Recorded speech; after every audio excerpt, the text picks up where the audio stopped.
Tervetuloa taas Tiinan ja Alpon yhteiseen taideliveen. Hello and welcome, Tiina. Hello, hello. Good day, everybody. This I just opened this magazine this morning. Okay, and this is from the Royal Horticultural Society, and if you buy a membership, you get to go into their wonderful gardens all over UK at a discount or for free. It's not a cheap membership, but it's really quite wonderful, and you get these magazines. So they're featuring what is happening before it happens. So all of these Japanese quints, they're featuring and how to take care of them. But I like them as beautiful resource. So right now the camellias are starting to come up around England. And we've been very fortunate living in London because down south it's flooded, too much water. Up north, it's snow. And in London, these are starting to pop out. The temperature is supposed to jump today. So some of the trees are just going to explode with blossoms. And I thought, let's take advantage of spring. I was going to do animals today, but I thought, no, let's do some plants and some flowers. So what I would like to do this morning, just spontaneously, I thought it would be fun for us to focus on some flowers and their beautiful colors. And how do we draw something like this? And for some people, it looks quite complex. For some people, it's like, I can do that. That's simple. And they make 5 petals and that's all. So going from both sides, we're going to handle it from a technical, artistic standpoint. And a lot of you might really enjoy doing botanicals. If you have a cat, you want to draw your cat. If you have a dog, you want to draw your dog. We will do that. But right now, spring is coming, and we might want to capture this beautiful feeling of spring. I'm going to start off with a different flower. I'm going to start off with some tulips, okay? And we're going to do, I hope you will draw with us. So get your pencil and paper and join us, okay? So we're going to do tulips first, and then we will move on to some other flowers. I will work as quickly as possible today. Okay, so let me get my paper out. We still have a winter here. Yes, so it's in preparation. It's like we will know how to draw. So for the tulips, I'm going to use a vertical format because they're tall flowers. If we were doing trees, it depends, but trees I would actually do this way. So we have room for the canopy of the tree. But I'm going to draw this way, and I'm going to do like one nice composition today. And I will try to add color. I'm working on orange paper. You can work on pink paper. You can work on green paper, whatever color paper you want. And what I want, if you do botanical drawings, you have to look at the entire plant, and don't just start with the blossom here, because your composition, you're going to go, oh no, the plant ends down here. Or if you put the blossom here, then you have all of this sky and you're not looking at the plant. So think about the composition and maybe figure out your tulip is about 3 centimeters, and we can just block it out this way. So this is for composition, and I'm going to be making darker marks than I normally would, just so you can see them on camera. So 1, let's say 2, and let's say this one moves sideways. We're going to go 3. So 3 tulips, and simply What we're going to do lightly is draw in an ellipse. So going back to our early composition studies and basic shapes, I just want you to, there are tiny tulips and there are big tulips, so they don't have to be the same size. It's nice that they're not the same size. Okay. So what we're going to do now is we have our ellipse. Make this slightly straight.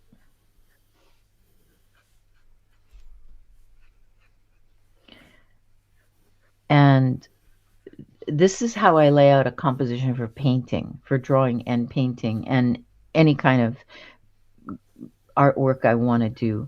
I will block things out. So we're going to have our stems. This stem is going to be curved. This stem is going to be straighter. And this stem is going to be a little bit straight. So now I can decide very quickly. We already have something happening here. I'm going to actually have my composition go off the page. So the base of the plant would be down here. So I can start with the leaf like this. I'm leaving a space for the leaves. And as you can see, they're wide. Okay. And this is kind of fun. So we can actually start with the leaves. And we've done this before.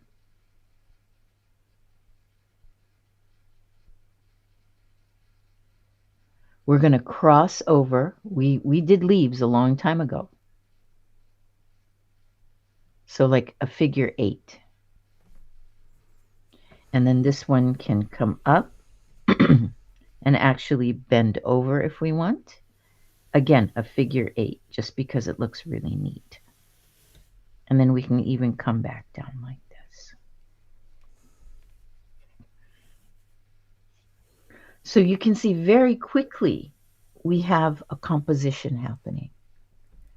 Now we can make this as fantastic as we want, because if you know anything about tulips and the history of tulips, in the Netherlands, at one point in history, a tulip bulb was worth its weight in gold. You could buy a house if you had the right tulip bulb. It was the tulip bulb wars. It was crazy. And it did collapse eventually. But can you imagine buying a house for a flower bulb? Insane. So, let's see. Can I show you? I'm gonna take a risk, and I'm gonna move my camera behind me. Okay, come on, darling. I'm gonna turn you. Whoop. And is it gonna be upside down or right side up? Okay, it's me. Hi. And behind me, this painting. I did this painting many years ago. I did this in Ukraine. It's 1 meter by 1 meter. Okay, I'm going in the opposite direction. These are tulips, and they were grown by my student's grandmother. I'd never seen tulips like this. Okay, my point is, there are thousands of different kinds of tulips. So yes, this is what I look like first thing in the morning. Hi. Okay, and down we go.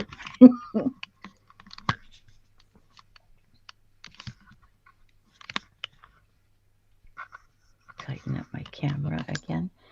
So this is a traditional closed tulip, but you can open them. You can do all kinds of things. Okay, here we go. So now, remember how we make these look thick, yes? So I'm going to thicken this very lightly. Remember, I'm working with a super dark pencil. And I have this thickness to my leaf.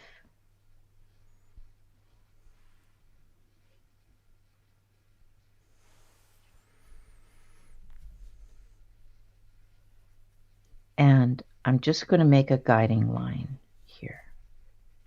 This would be the center.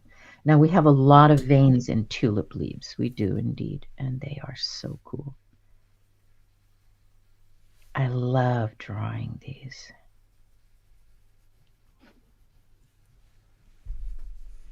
But but I'm doing this very lightly. Okay.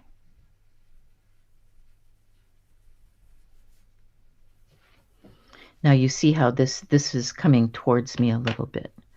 So, Tina, where are your erasers? Here we go. I need my eraser. I'm going to erase this line. And this line. Boop, boop, boop, boop. There we go. So I have the thickness of my leaf here. Remember, like I always say, this is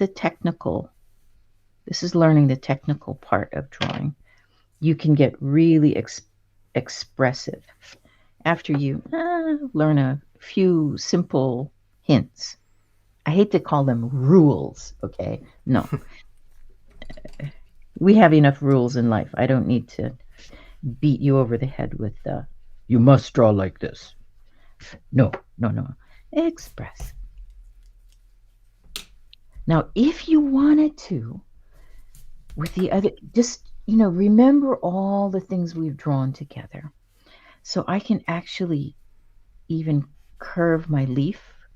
You'll see on certain varieties, the leaf curls more, it's more roughly. And this is how we do that.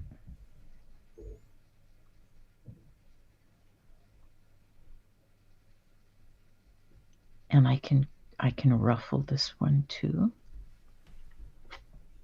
Just like we did with our cliffs, we don't have to make them straight edges. Actually, there are very few straight edges in nature. So suddenly, I have a more interesting leaf.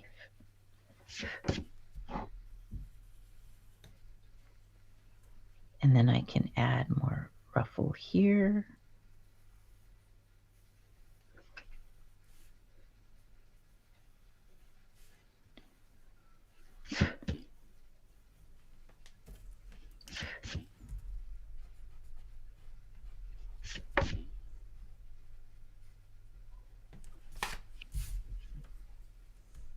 Isn't that fun?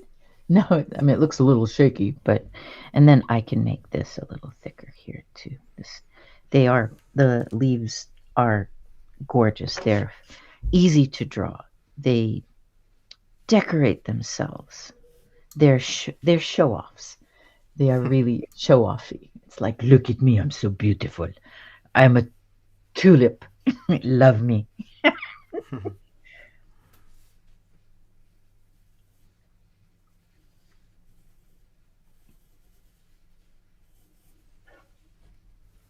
Now, Alpo said, you are still in winter. And so this is in preparation for spring. What's preparation? To prepare for? What is that word in Finnish? Valmistautua. Oh my gosh, I'm never going to learn that. Preparation. You can make a nice curve, a nice point there.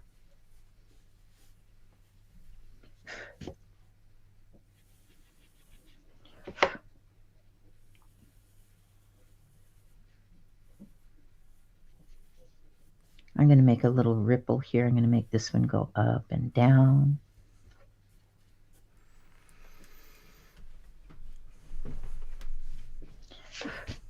Okay, I'm repeating myself. This is a very dark pencil. If I want to prepare to do color pencil, or if I want to do this as a preparation for a pen and ink, I would use a much lighter pencil, but then you can't see what I'm doing, okay? Yeah, that's the problem with the streaming. Yes. That's why I usually skip the pencil face and go straight to ink. Mm-hmm. Mm-hmm. Now, this can also be used as a preparatory paint sketch for doing watercolor. But what I do is, you're going to have to translate this. I do this very darkly. and then I tape this to the window on a sunny day. Tape it to the window. Then I put my watercolor paper on top of it and trace really lightly, and then I can do my watercolor. If that made sense. Niin, eli Tiina just tekee silleen, että kun se piirtää ja katsoo pohjan, niin sitten se laittaa ikkunaa vasten ton ja sitten sen maalauspaperin siihen päälle ja siihen hyvin hennosti piirtää läpi siihen uudelle paperille, mihin hän haluaa piirtää tai maalata se kuu. Okay, now we keep working on our composition, and I have to think. Just because this is smaller, it could be we could even put a small bud here. I can put this in front, or I can put this in front. Don't put this one in front. No. That one's away from you. So choose one, and I'm going to make the little one go in front.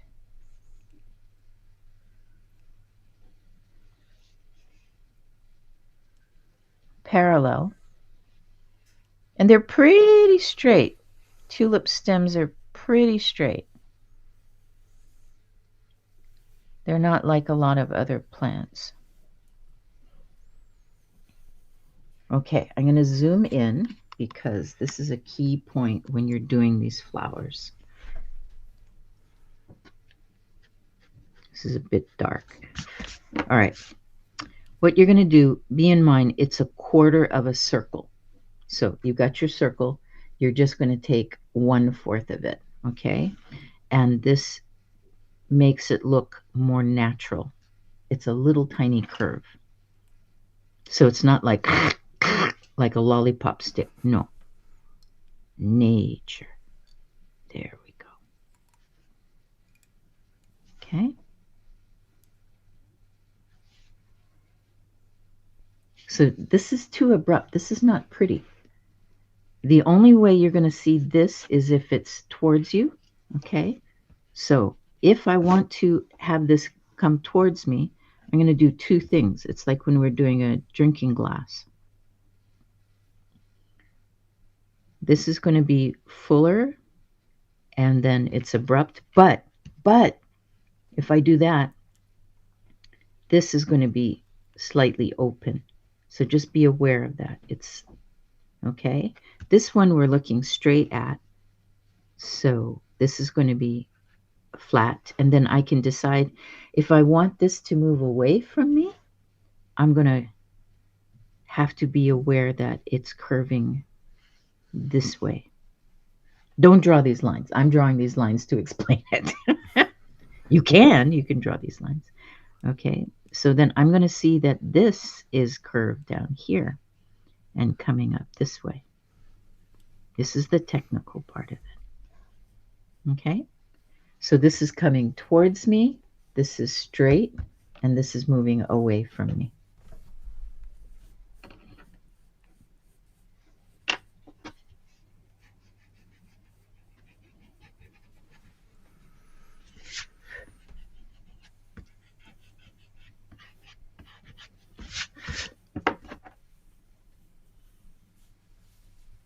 Are tulips popular in Finland? Yeah. I think everybody around the world, the Dutch really, they figured out something really popular. Everybody loves tulips, it seems. I think they're marvelous. Okay. So just think of, I don't have an empty cylinder. Here I do too. Okay. So this is our this is our tulip. So if I'm looking at it straight on, that's this one. Yes? If it's tipped towards me, you have the curve, you have the opening. If it's tipped away from me, you have the bottom and you have the curve. Dup, dup, dup. Here we go. Okay. Let's do this one because it's the simplest. We're looking straight on. We're going to, remember, curves, make everything slightly curved. This line might look straight. It's the biggest petal that's going to come at us. Actually, I want to drop it down a little bit more.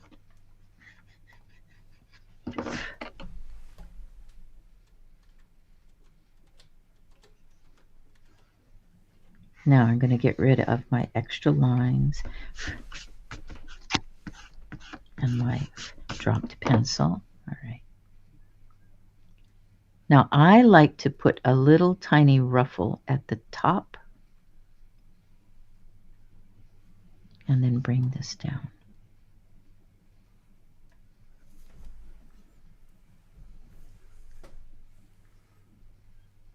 The petal curves at the top, slightly bows, and then comes in this way.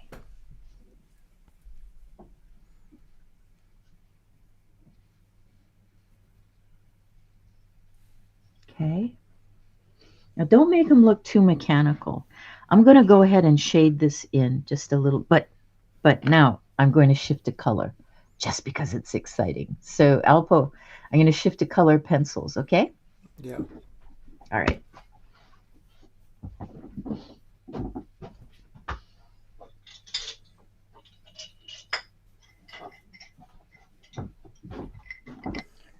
I'm going to keep it very simple. I've got my red jar, I have my yellow jar, and I have my green jar.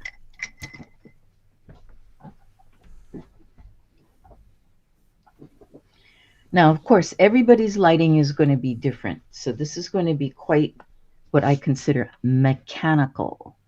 We will go for red. Let's find a nice red. Where's my nice red? It's usually the shortest one in the middle of the...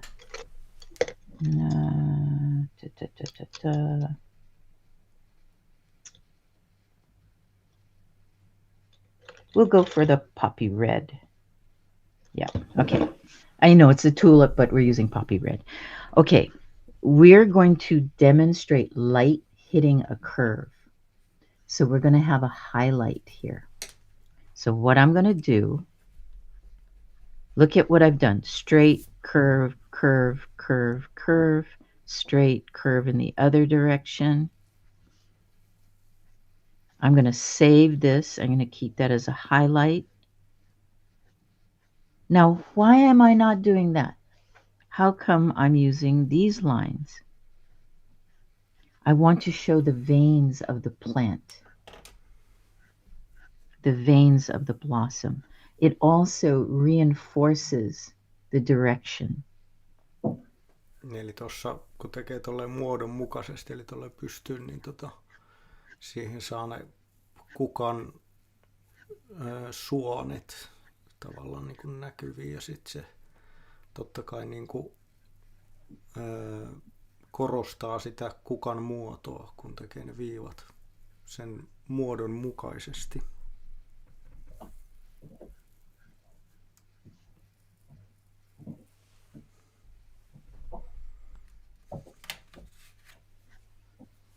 A little more pressure and I'll get a deeper color.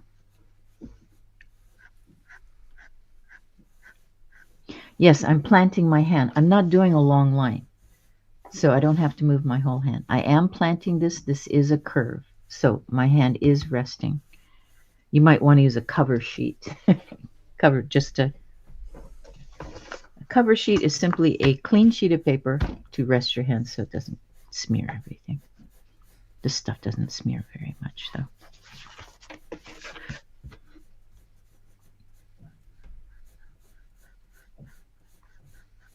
Straight, curve. So curve here, straight here. I want accuracy, touch, lift, touch, lift, touch, lift. If you go this way, you can go over. This is control, control, up, up, up.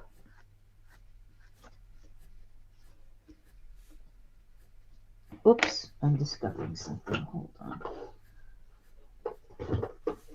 I need more paper underneath here. I'm getting some grain from my board.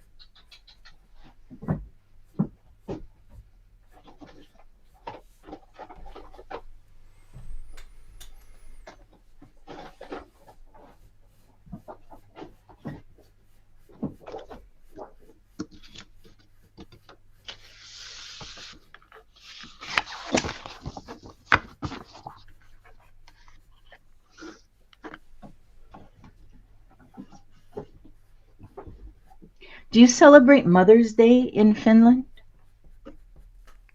Yeah, Mother's and Father's Day. Okay, so I believe it's in May I don't know. in America. I know my mother's been dead for many years, but I greet my friends occasionally. Okay, Yeah, so this you can make a my nice. parents are also dead, so I don't Yeah. celebrate it anymore. Yeah. But for those of you out there who have moms and dads, or you have children and you want to teach them how to make cards for grandma and grandpa, you can greet them with a beautiful botanical. Again, say I'm repeating myself, curve straight here. Curve this way.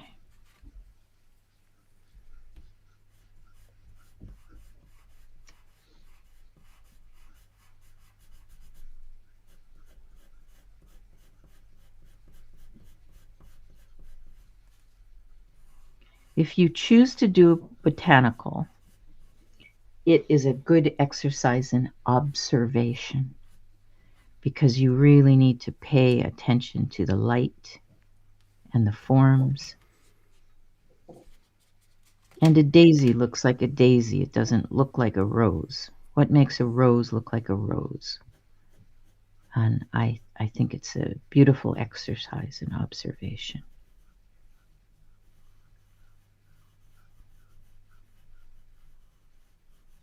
Yeah, this last one we did, I realized that my mind, there was so many pedals that my mind confused.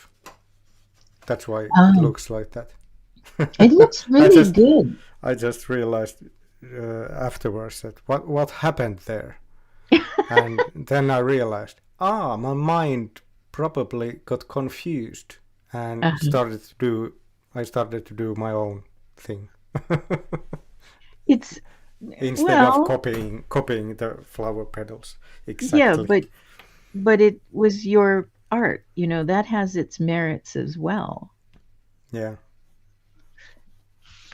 The big painting I just shared, I fell in love with doing that. I just loved the process. So those, I told you my student brought those from the village and her grandmother had grown them, and it was such a big surprise. And my mouth dropped open. I'd never seen, and to this day, I have never seen tulips like that. So I took many photographs against a blanket that I had, a black blanket, this fake fur, faux fur blanket I had. And if people are into photography, you need to have either a big 1 meter by 1 meter or more of velvet, black velvet. It's wonderful for taking pictures, and one light source. So that's how I created the photographs, because I knew that the tulips would be gone in about 4 days. And I just fell in love with those flowers and enjoyed taking, they were like portraits of these flowers.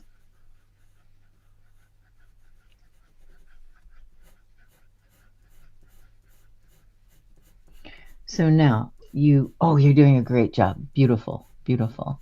So what we're doing is we're creating the illusion of a curve, right? Dark, light, dark.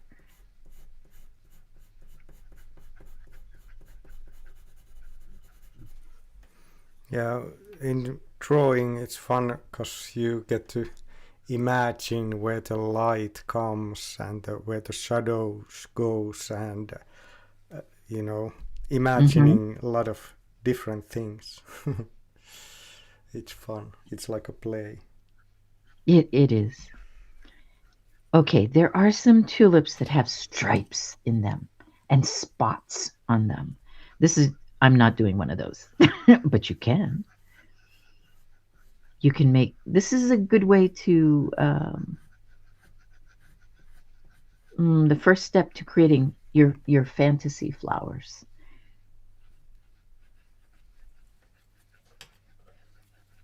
is by really observing something realistic.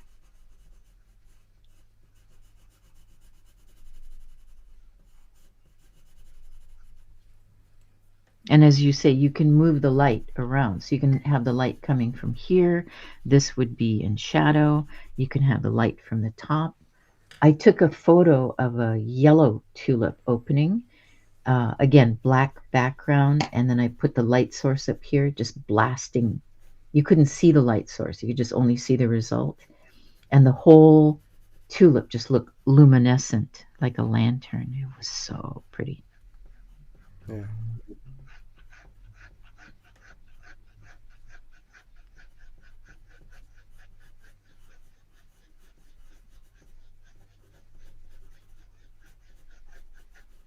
If we look at, I was just given a book yesterday, which is sort of, I suppose, what inspired me to think about. Actually, the magazine really inspired me, but let's look at some very old paintings. Let me see if I can find one. I should have marked one with flowers.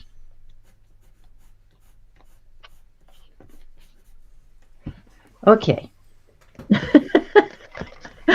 You can really get carried away with, doing flowers and plants, your botanicals. Okay. And I was very much inspired, obviously. My painting was inspired by paintings from centuries ago. A dark background. So we have a background, middle ground, foreground, but they really foreshortened everything. And the way they created a background is just by darkening things. Okay. Mm.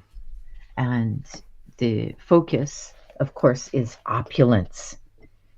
And they managed to capture the, what do they call it? It's got a special name. It's like the haze on the fruit of the plums. You'll see the white, and it's got a special name.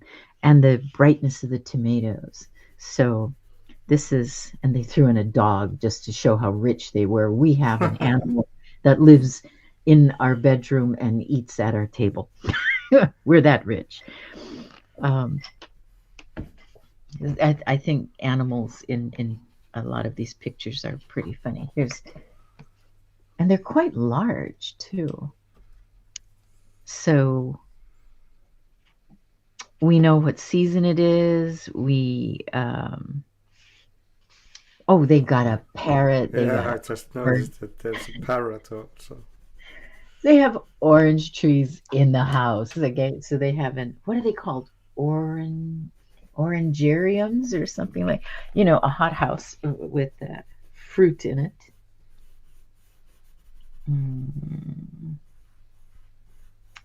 What's this one? These are Dutch. A lot of these are Dutch paintings. Okay, these gross me out, but they have their merit. Okay. These are like what I call front hall or dining room pictures. It's like we got everything we need and lots of it, and our pots are shiny too. I find them slightly upsetting and kind of humorous. And he's just having a good old time, he's like boozing it up there, like, ha ha, we got it.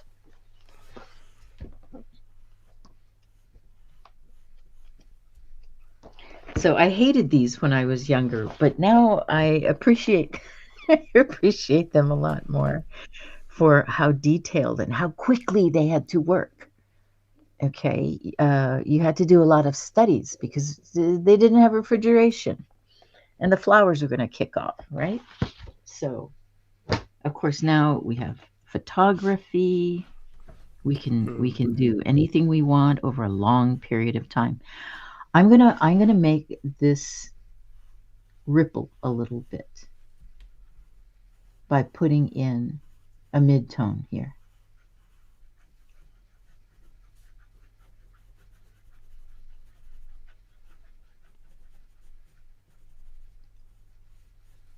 So by going over, I'm turning my pencil a little bit, by going over certain parts and making them a little darker, you can see that there's what we call an undulation in the light.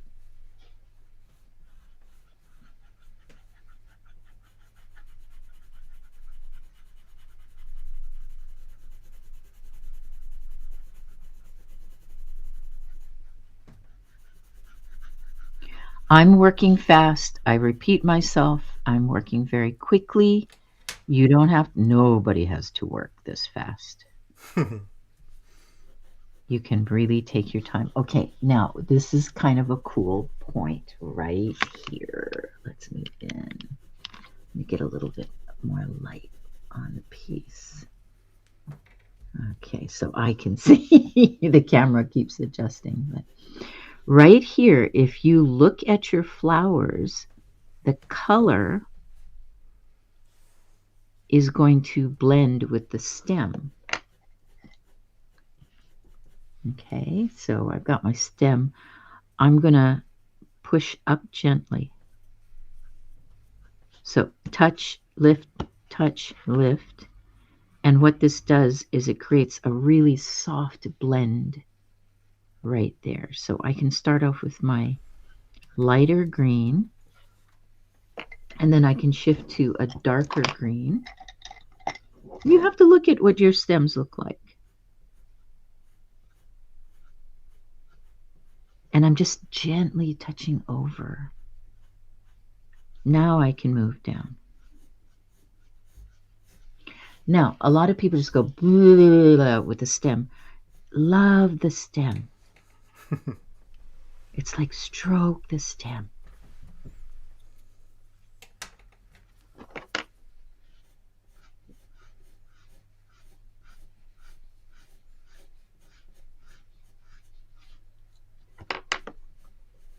By going dark and light, again, it's another undulation of light.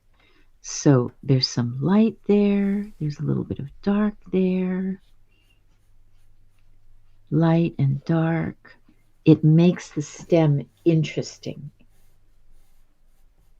Now, this I learned from my high school art teacher, whom I worship to this day.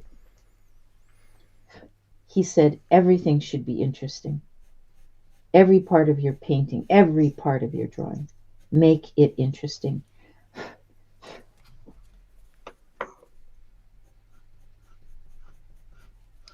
Eli kannattaa tehdä teoksesta kaikin puolin kiinnostava.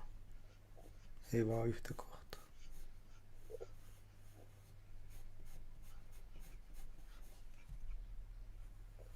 Okay, now, important. Remember which pencils you are using. Don't put them back in the jar. Keep them to the side so you know what colors you've been using. Same with watercolor when you're painting. Limit your palette. Eli kannattaa muistaa, mitä värejä käyttää. Ettei laita takas tonne boksiin niitä. Tiedät, mitä värejä olet käyttänyt mihinkäkin. Now, these are bright greens. I know it probably doesn't come across on the camera that way, but they're rather bright. So now I can create a bit of a shadow. Remember our cylinder? So part of it is going to be dark and part of it is going to be light. My light source is coming sort of from the front. So, again, make it interesting.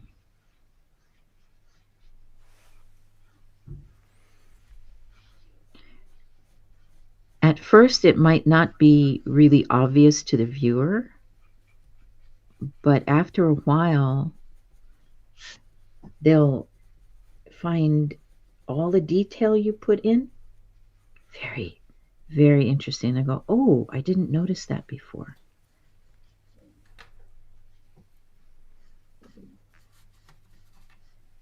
Now, Alpo, you do one thing that I want to encourage everybody to do, because you always have both hands on the drawing, and this is good. This completes an electrical circuit. If you drop your hand, the energy dissipates. So we want to keep the energy in the drawing. So keep this hand active, and you do that all the time.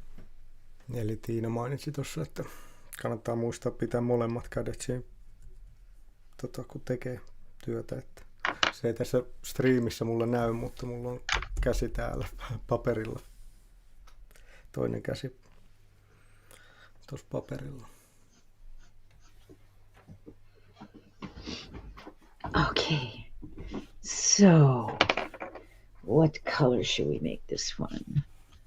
Let's make this one yellow. What I'm going to do now, because otherwise it's going to get really smeary, is I am going to lighten my pencil marks.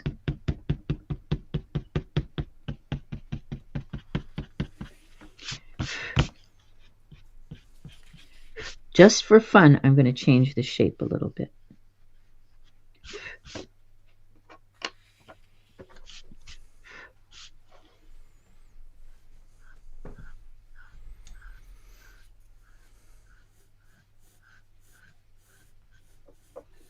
Keep your pencil sharp.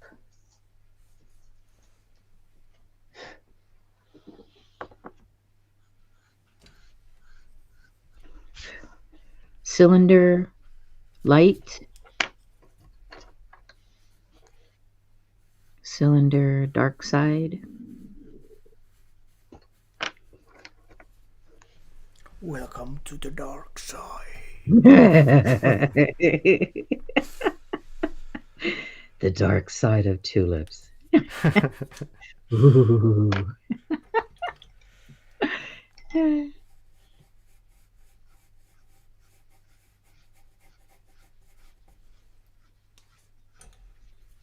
Okay, now something to think about. We've studied the color wheel. Let me drag out the color wheel one more time.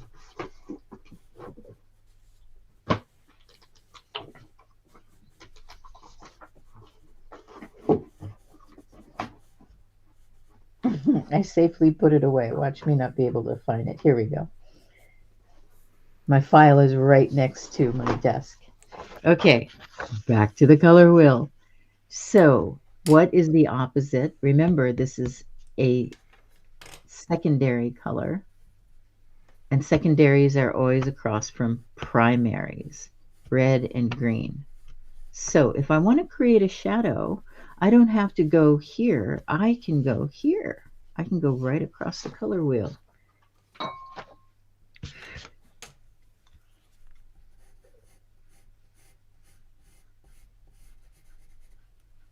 And boom, I've got a shadow, okay? But it's not black. It's a lively shadow. Under here, this is going to go out a little bit.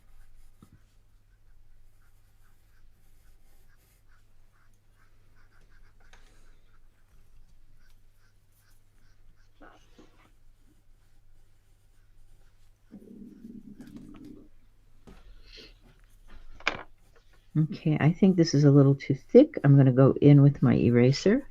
I'm drawing with my eraser. I'm not destroying everything. Okay. So yellow, yellow, yellow. Let's look at our yellows. I like this creamy for the highlight. And then I'm going to use this for my shadow. And then I'm just going to come in with a nice medium yellow. Remember, this is on orange paper too. It's fun drawing on tinted paper every now and then. I only have white paper. This was given to me. I didn't buy it. I ended up with a stack of creamy orange paper, and I thought, what am I going to do with this? You can't send business documents on creamy orange paper. So it's just worked out.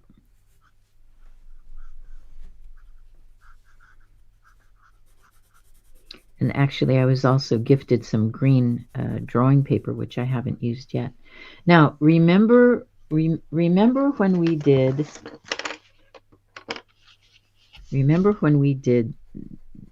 this? Am I out of focus? I'm out of focus. Wait.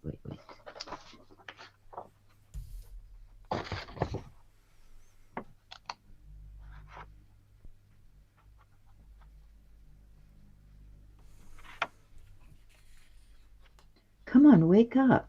You can't give coffee to the camera. Wake up, camera.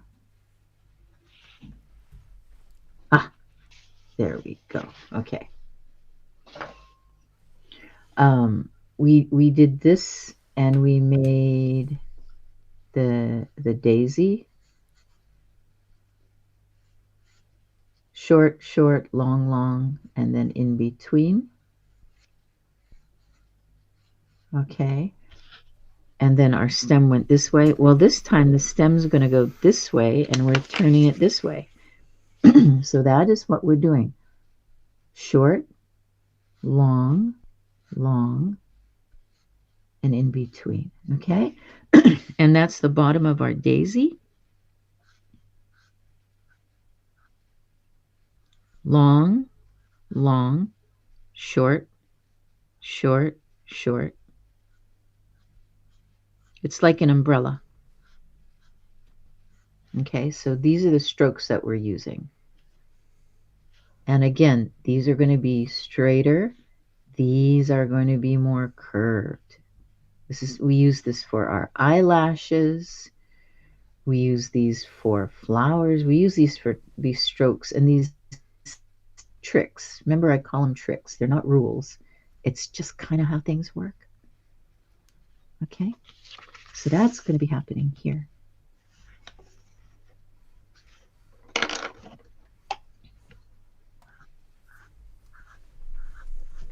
I can even open this up. I can have the tulip open up a little bit more.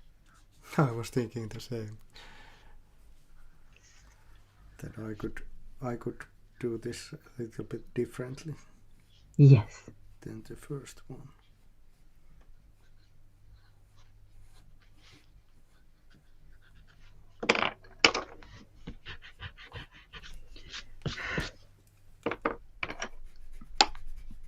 I can even move the petals now. So I'm going to, remember, this is the big petal.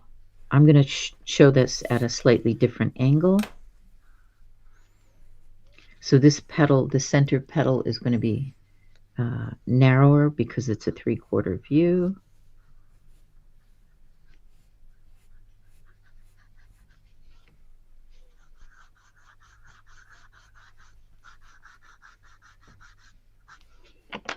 I want to get rid of this graphite mark.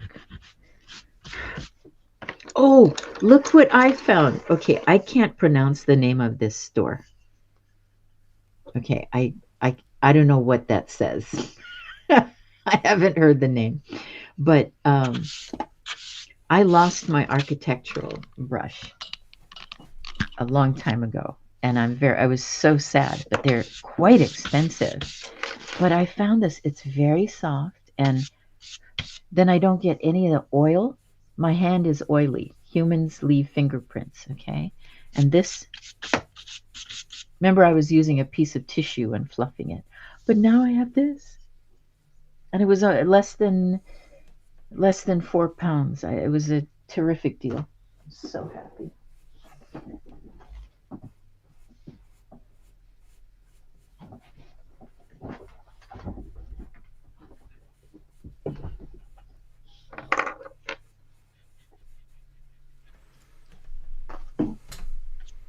I have some drawings or paintings where I left my fingerprints. It's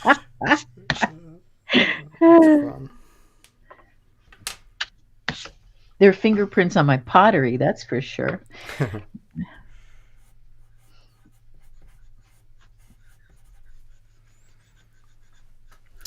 Okay, Hey, Daniel. because this is a very light flower, because of the yellow, it's pretty much creating its own highlights because it's such a bright color. So now we get to play with the shading, the shadows.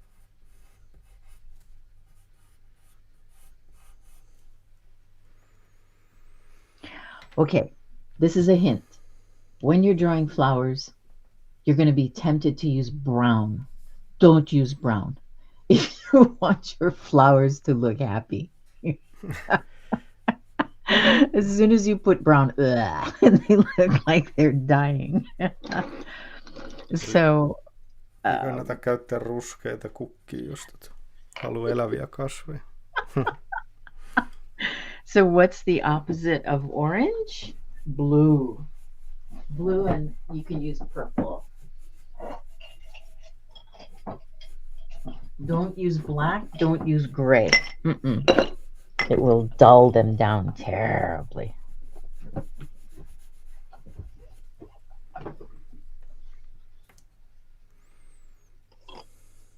So I'm using a very, very light purple to create a shadow, a soft shadow.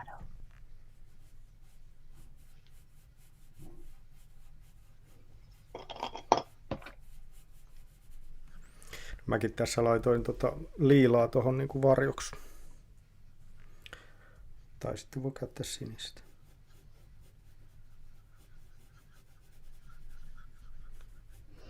As an artist, one must just be patient with our observations. So sometimes I will just sit and look at something and go, what color is that? Really? And I have photographs of tulips and just stop and go, what color is that? And if it comes to brown, then I will use the purple.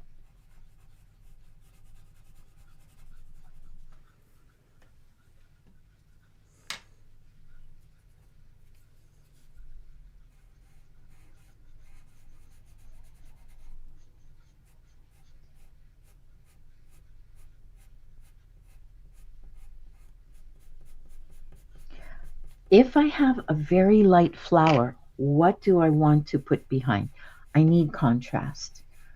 It depends on if this is indoors or outdoors, or the feeling that you want to capture.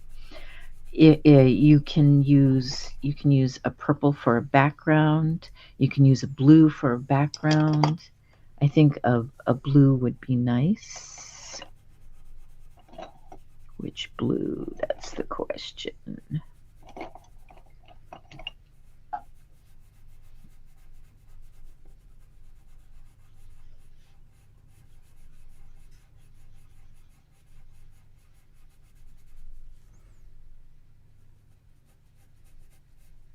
I don't want a hard line, so that's more of a guideline that tells me where to stop.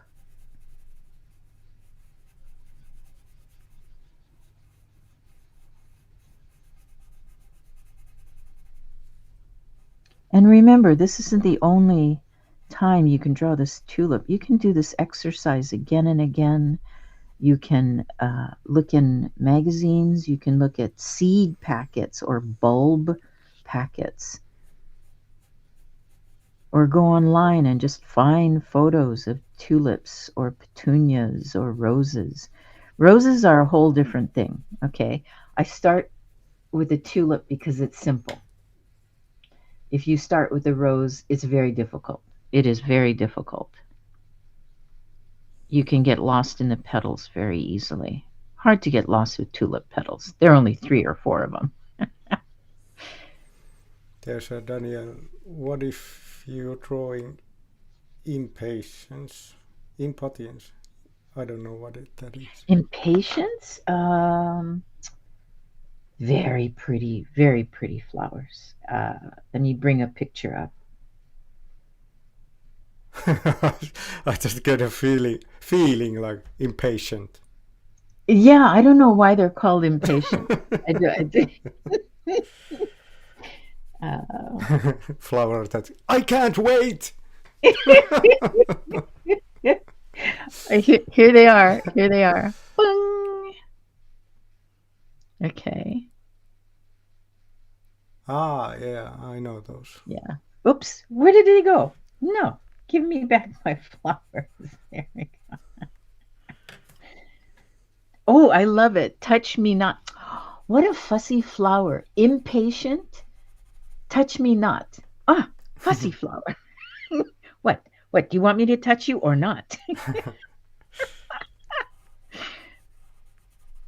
Oh, let's go with images. Now, okay, let's just look at this one. Let's see if we can bring that in. No, it's not going to let me do it. Hold on. I got to go to images.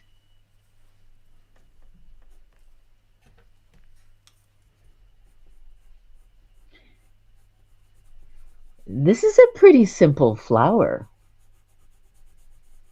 Now, if you are doing your own photography, you don't usually want a strong light because of the camera, the way it's going to interact with the filters and the lens and the digital quality.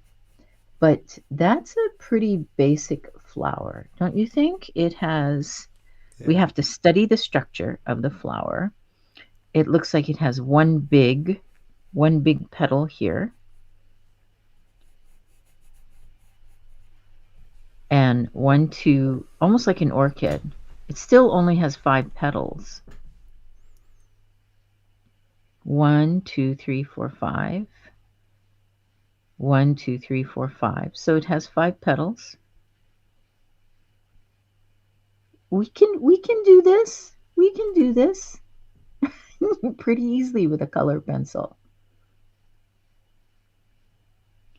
Oh, look. Okay. Look at how beautifully done this is for us. Dark, dark, dark green. So contrast.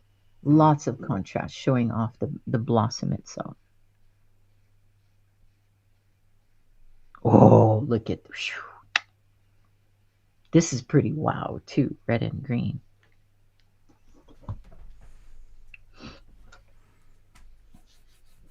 Okay, now if this is a tough one, this is a big area. And if I want to, I can go very carefully around the background, just doing a diagonal. Okay. If I want to get rid of that, remember, just keep going in different directions.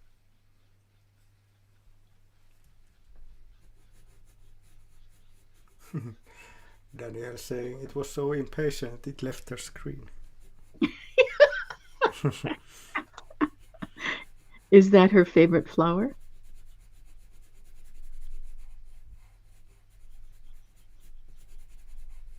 What's your favorite flower? My favorite flower? Yeah. Ooh, I am awfully fond of yellow roses. I know that sounds rather mundane. It's like rose, whoopee. I have become quite fond of orchids after drawing them and painting them so much.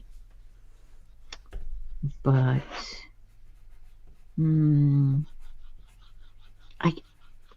I really love a lot of different flowers. I can't say I have a favorite. Yeah.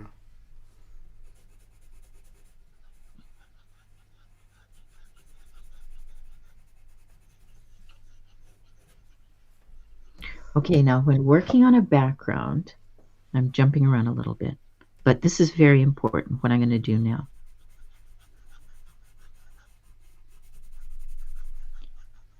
Stop, hop over, and continue.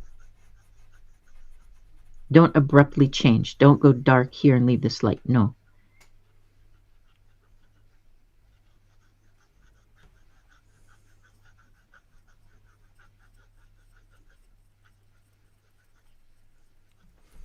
Thank you, Otuksia. Katia is saying her favorite is siankärsämä, common yarrow.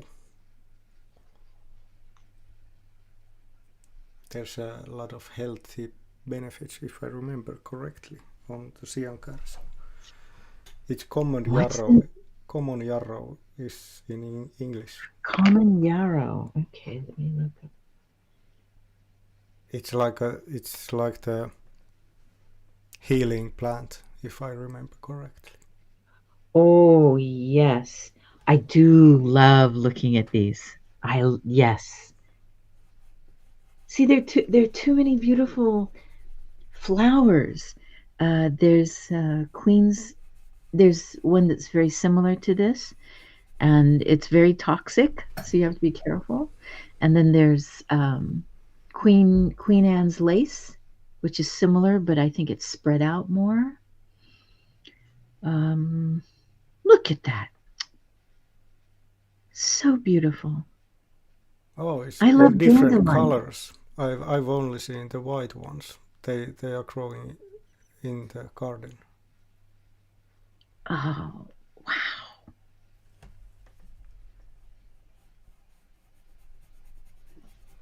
wow. Lilies kind of stink. So they aren't my favorite flower in the house because of the pollen, and the pollen from lilies can really stain things badly, but they are beautiful. And when I'm given lilies, one of the first things that I do is take a hanky or a piece of tissue and remove the pollen from the stamens, because of the yellow staining. But I like all flowers. I think they're magnificent. I think they are magical. Yeah. I've planted a lot of those, what do you call them? Those short flowers that likes to grow between stones. Rock flowers. I don't know what they called in English. But they love to grow between stones and, like rough.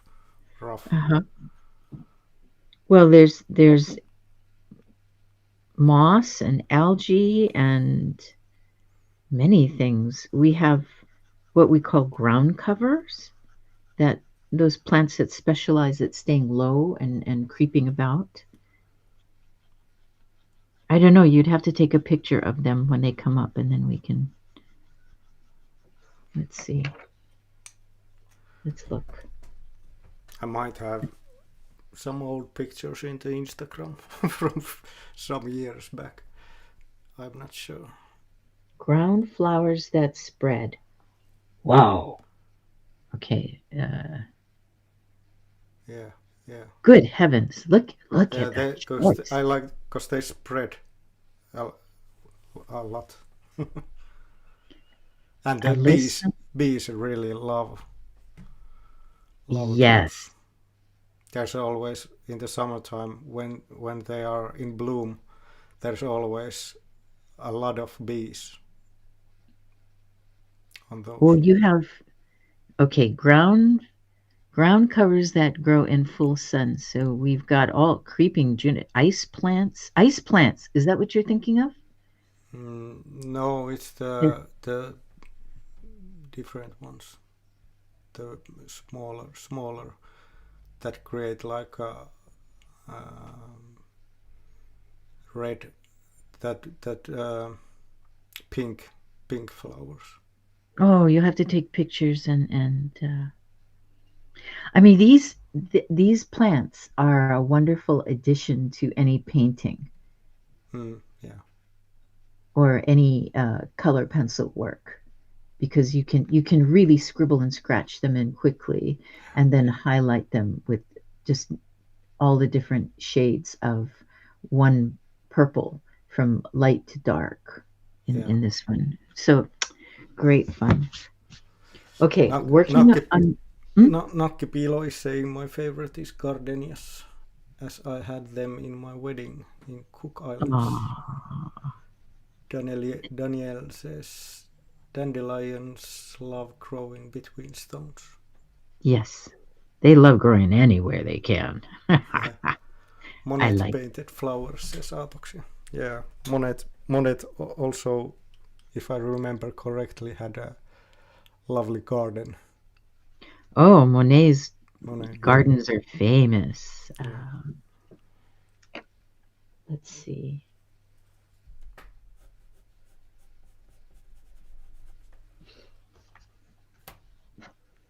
Yes, his gardens are still maintained. I mean, they are a high point to visit. I've never been, not yet anyway. I like ranunculus too. Do you know what a ranuncula is? They don't grow in Hawaii. They're a continental flower. Let's see.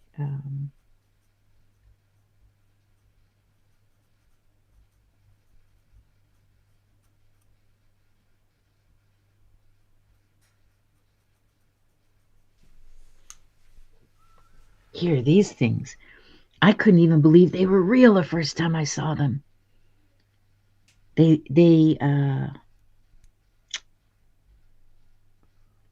look fake. They look like paper flowers. No, go away. Yeah, I don't want to. That's. I just want pictures. But if you can, come on, camera, focus. They have so many petals. Yeah. They look like rolled paper.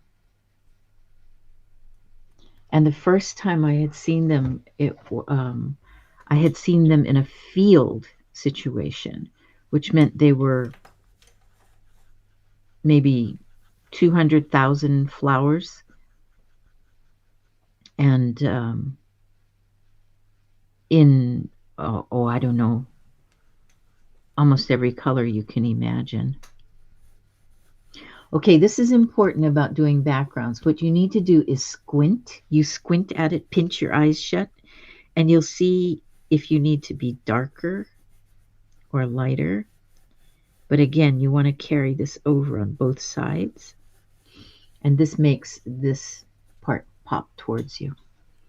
Then this is dark, so you want to keep this a little bit lighter.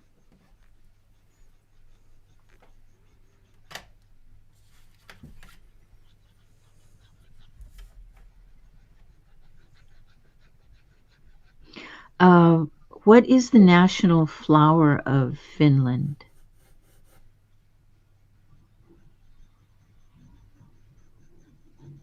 Mikä on Suomen kansalliskukka?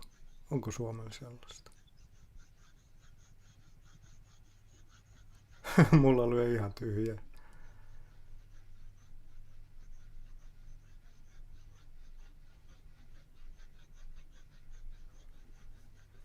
Yeah, you don't know what the national flower is? Nope. I'm shocked. You know so much. Kielo. Kielo? Yeah, nakkipiilo says kielo. Okay. Translation? No translation. Katja says polkuvuokko. I don't know the English names. Okay. Have somebody send you a picture. I can just look it up. Okay.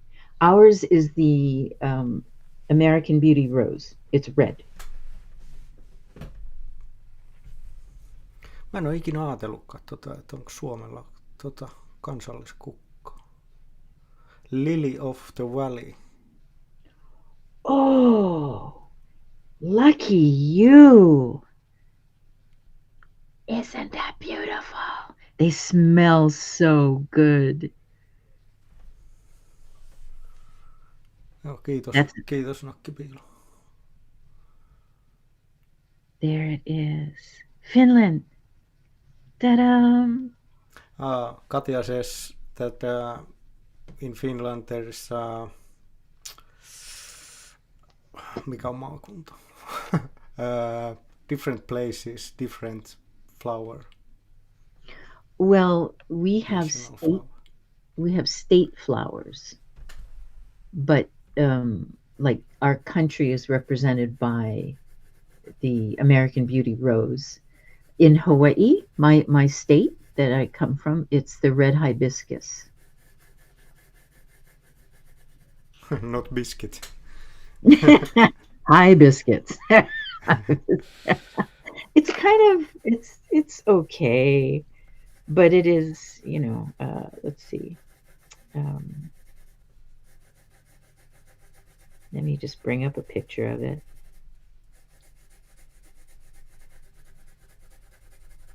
I'm wrong. It's the yellow hibiscus. I thought it was the red hibiscus.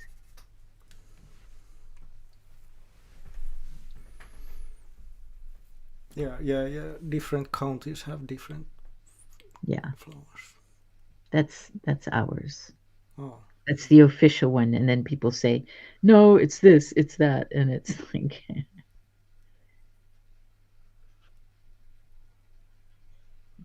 all these years I thought it was the red hibiscus. Shows you what I know.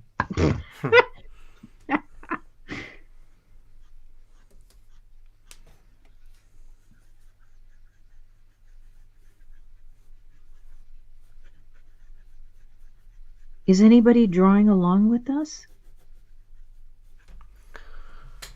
Or are they just watching?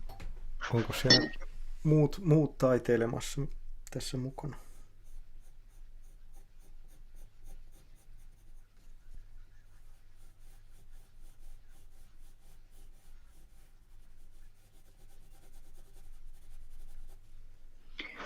If you could translate this for me.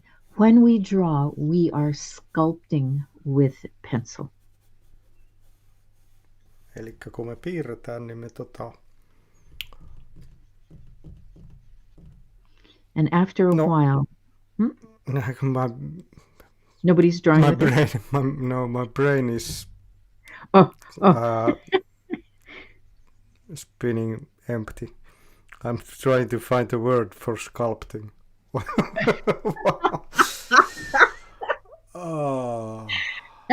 Kuvanveisto. Eli piirtäminen on kuvanveistoa kynällä. So when we draw a lot, we relax, and then we automatically start shaping the object with our pencil. And it is very much to me like when I sculpt something. Yeah. If I want it round, I'm using curved lines.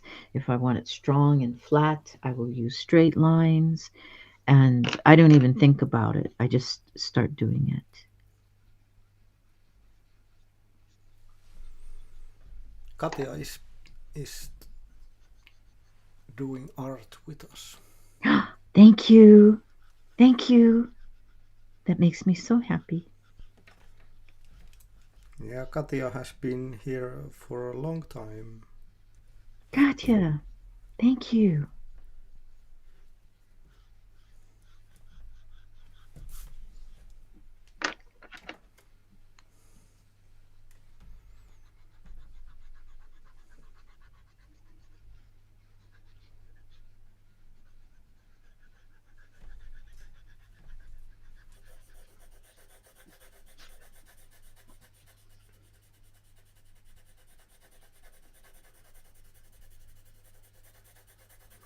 Now this is a trick of drawing. This is another one of those little tricks.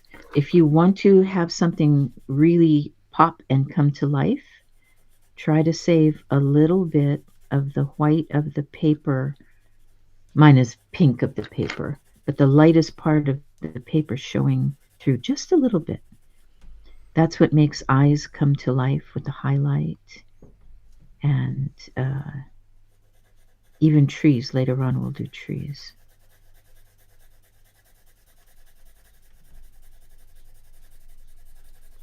Eli jos jättää valkoista sinne sun tänne, niin tiettyihin paikkoihin, niin se vähän korostaa sitä, antaa elävyyttä.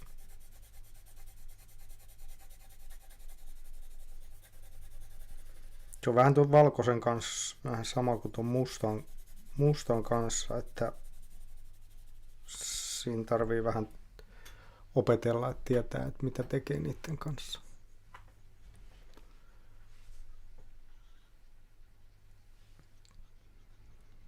Nakkipiilo is saying doesn't do art sleeping the baby. Australia, it's nighttime. Oh. Ah.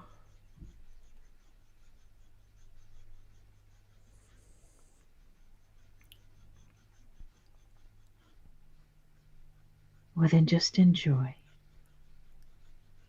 Daniel says, I know someone that was a sculptor first and it helped her to understand how to draw things that aren't flat. Mm-hmm. Years ago, when I first make those snow sculptures, Yes. sculpting, it was funny to do a heart, because I really had to, started to think how I'm creating it. Because when I made this big heart on my yard, and it just looked like a big butt.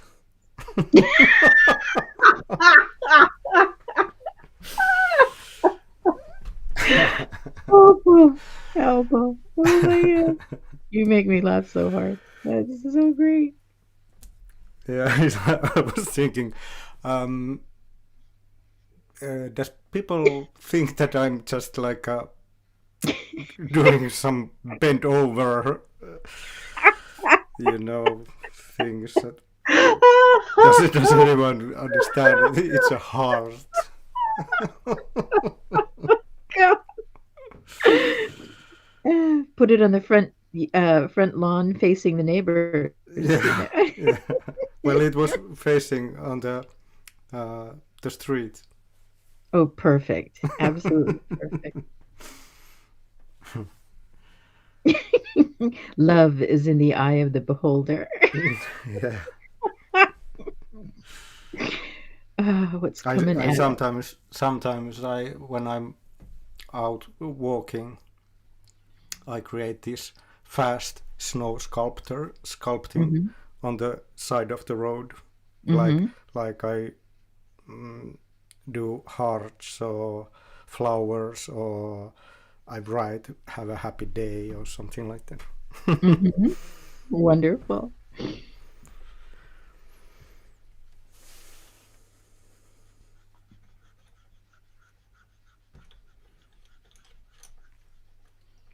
So I'm repeating myself, but if you keep going in different directions, then it just gets softer and softer, and it's not distracting. So this is about composition. If your eye zooms in on something, then the composition is not correct. Okay, if we're looking for a complete composition, you want the eye to keep moving around. And if the eye just goes drink there, okay, this is too dark. I know it's too dark. I wanted it dark. I'm just going to balance it out. And then suddenly it becomes less important.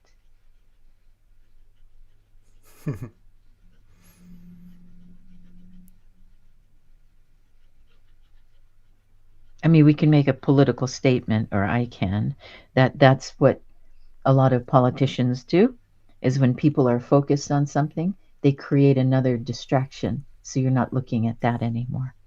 So, yeah, it's part of life, being distracted and paying attention. But when it comes to our artwork, we want the overall piece to be interesting, not just one spot. Yeah. Now, this is very simple, and you put other leaves in the back. Yes. Now, if I want to now, I can actually introduce a leaf in an interesting way.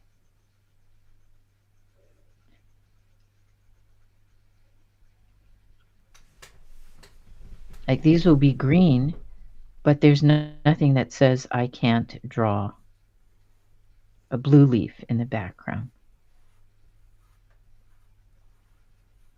So it's like creating the illusion of leaves happening. This is our creativity coming into play.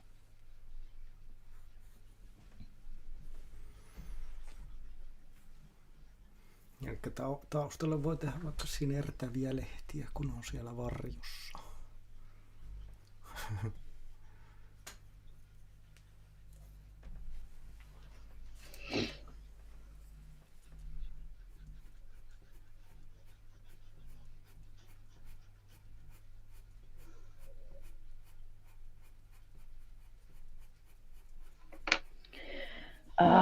Let's see, what color shall I make this one?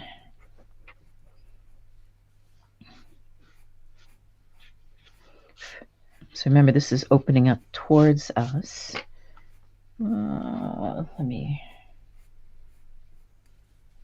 see.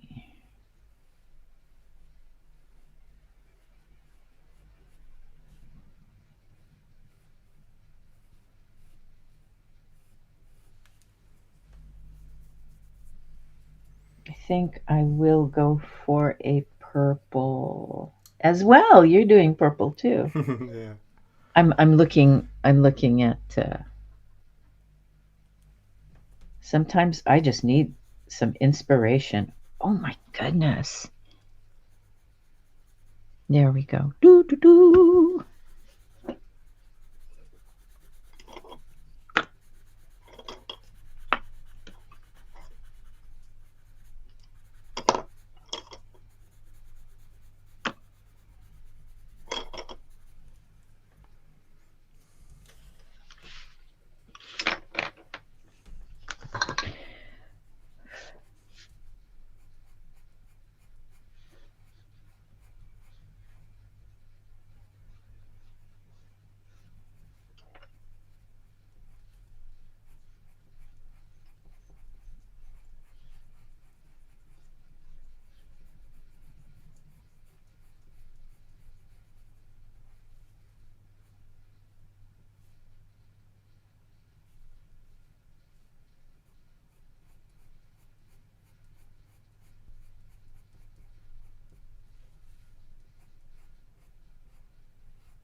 I mean, this is one of the magnificent things about technology. As much as technology might upset me or concern me, it is still absolutely marvelous to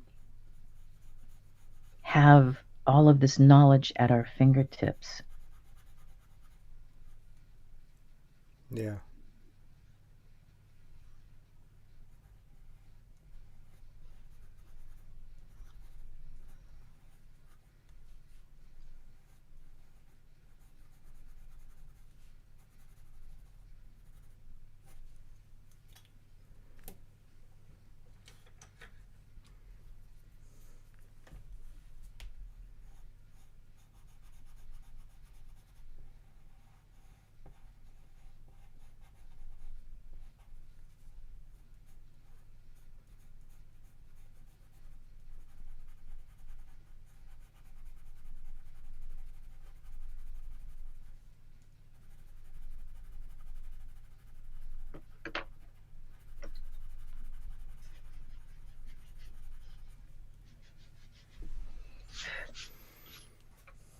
No, I think I want this to go over this way.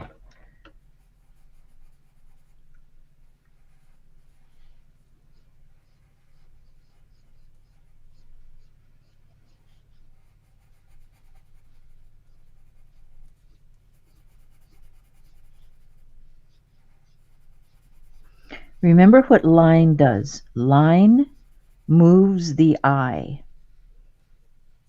So we can make the eye follow where we want and the way we want. We are quite powerful in our drawing.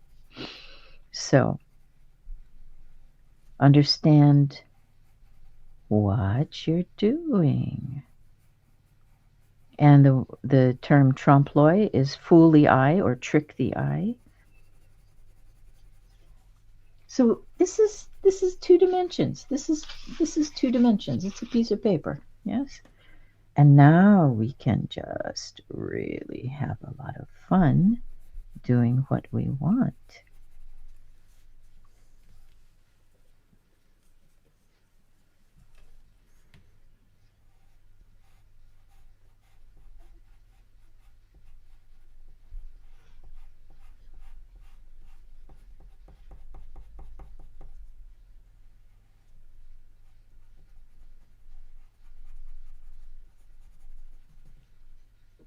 Okay, when I'm just laying something in, I don't worry about it being sharp.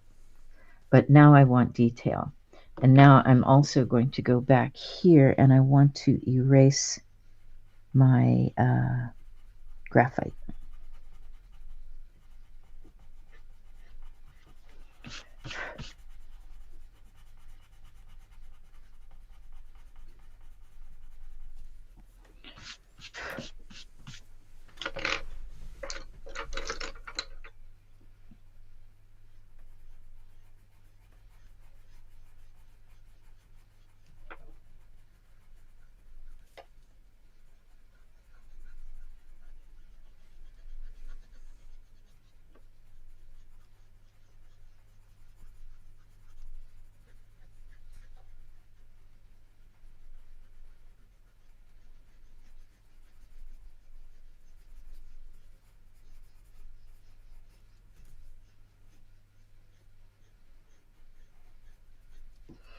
So when I'm laying something in, I don't have to put in sharp lines. I can just really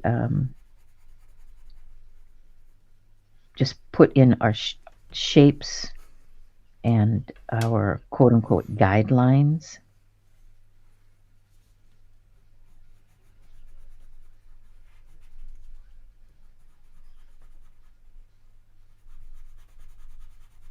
So I gave you a very basic way to handle a tulip. Then we opened it up going away from us, and now we're opening it up towards us.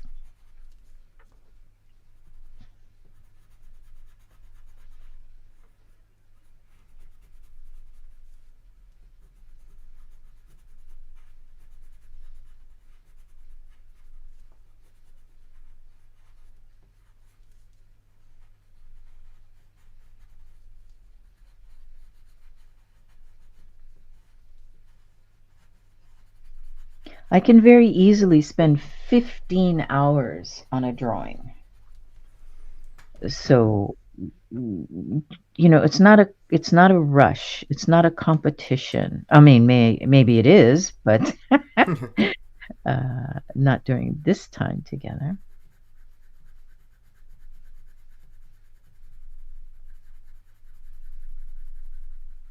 Have you been in any competitions? Years ago, I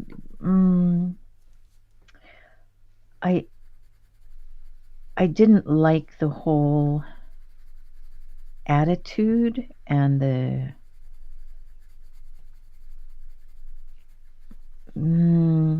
competitiveness. It's an honor to be accepted into a show. I have never seriously competed as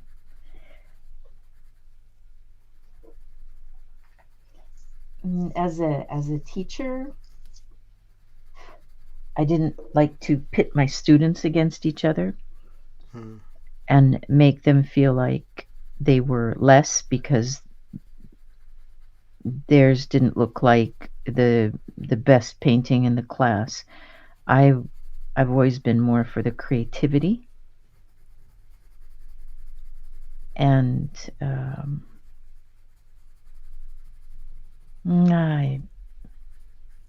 some people will say, oh, you're just afraid of competing. And I was like, no, that's not it.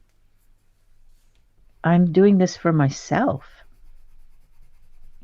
But yes, I have been in competitions, and I've even juried.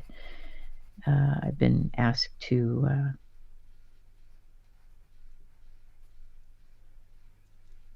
judge competitions, and then I just go, I really do focus on technical merit and creativity. I try to balance those things when I'm looking at something and somebody wants me to make a judgment call on somebody else's work. Yeah.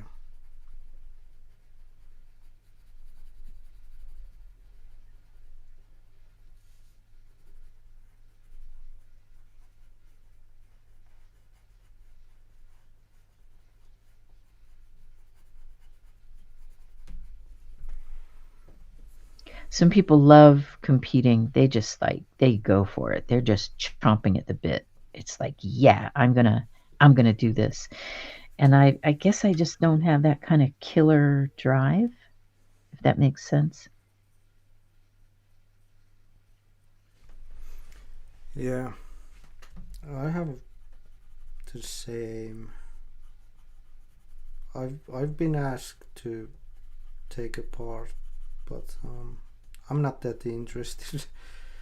Mm-hmm. Mm-hmm. I don't, because art is, well, it's like a freedom, and when we put the competition that we are trying to beat others, it's just it's weird. Oh, thank you, Alpo. Thank you for that, because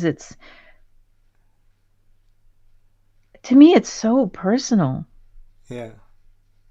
It's like I don't want strangers looking in my underwear drawer. It's I don't really. If people want to look at my art and be happy, I hope it makes them happy, and then that makes me happy, and because it made me happy to make it. Yeah. Yeah, because we don't make art to make other people feel bad or jealous or something, because Mm-hmm. I truly hope that what I do just inspires people. Yes. Because at the first I was just doing art by myself, didn't share any of it. Mm. And because I saw people when I made my art and they saw my art, and they were like, oh, who do you think you are? Wow. Creating like that. And I was like, and that made me to keep the art for myself, so that I don't share it. But at one point I was looking from the internet music artists that were playing live shows, and there were a couple of artists that was just jumping, and they were so into it, that experience, and I was like, wow, that's amazing how that person is like 100% into it and just doing it. And then I realized, if I'm inspired by these people, I'm selfish if I don't share my art. Mm-hmm. I saw the other side that Mm-hmm. it's a gift that it's important to share, so other people can get inspiration if they are up to it. That's okay. Now I'm going to say something that sounds completely counter to what I just talked about. There's so much bad, I mean, really bad art out there that the teacher part of me wanted to help them, but without saying your art is crap. You need some help. I I just because I'm not a musician, I am amazed at musicians and people that make music. I don't have that ability. It's not there for me. This is all I can do. Uh, and I get such pleasure out of being a teacher, not by lording what I can do over people, but helping them get their ideas out of their head out in onto the paper or the canvas or the lump of clay. And they feel happy because suddenly some idea they had in their head they could express, and that's what gives me incredible joy. I hope that makes. Did that make sense? Yeah.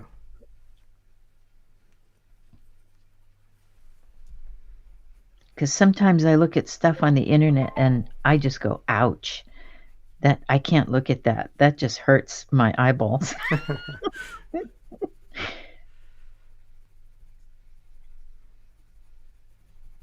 But I don't write to those people and I don't tell them about their work. I just keep my mouth shut and just keep drawing. I've been doing art content that probably will piss off a lot of people. And I know it. I'm aware of it. but I love doing it. I have so much fun doing it because I don't take those things so seriously. Well, Alpo, I mean, see, I don't think anybody cares about my artwork enough to get angry about it. So what you're doing, I think, is quite amazing. Yeah, it's videos of spirituality, politics, everything, our systems we live in, and it's like nothing is sacred because I turn everything like upside down or whatever.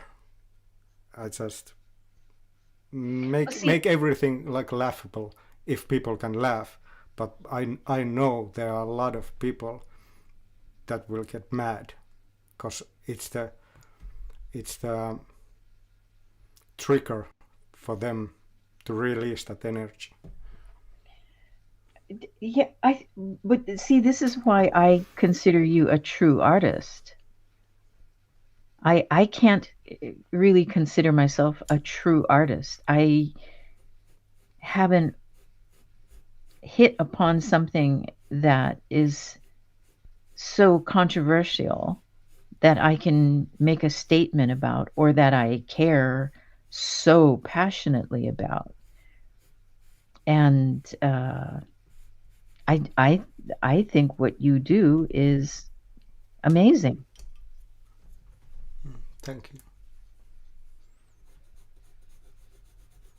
I noticed also that because I've been through a lot with people, a lot of negative things, and when I started to do this content, I realized I'm turning again that shit into gold. And it's beautiful. I'm releasing it from me, what people have gave me to negativity, and I've been holding it for years, and now I'm releasing it in art form, and it's like fuck you with love, and I love it. I think it's beautiful. That's great. But I don't mean to, like, in a bad way to anyone. I really hope that people can see the irony and fun Well, of it all. maybe they can, maybe they can't. Yeah. But it in a big way, it's not your problem. Yeah, It's yeah, their problem. yeah.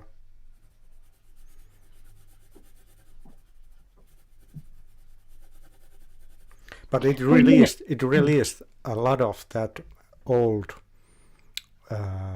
victim energy that we've been mhm, holding as a collective, mhm, blaming the other people of our own feelings. mhm. It's a lot of that energy and releasing it. So it may look weird, but I love doing it because I feel a lot lighter. Good. It's like this heavy energy has been released. Well, you're healing yourself. Yeah. You're not going out and blowing up buildings, I hope. I mean, I don't think you are. Yeah. If you can blow up the internet in a positive way, I say quote unquote blow up. It's like if 50 million people suddenly pay attention to you, you're doing something. Most people don't do anything. Most people don't think. If you make someone angry with your art, you're making them stop and look and think. Yeah. That's why I like art, because I've seen a lot of that how people blame and judge and accuse the other from their shortcomings. And that's why I like art, because I can release it safely. I don't go beat someone with my Mm-hmm. fist Mm-hmm. or with my words. I use the art as a transformative energy. Mm-hmm. That's why it's beautiful. Oh, okay, I want to. May I share a story? Yeah. Okay. So you can translate this because I may have already shared this. I can't really remember, but this I was teaching a class of second graders. So how old are they? 8 years old. About 8 years old.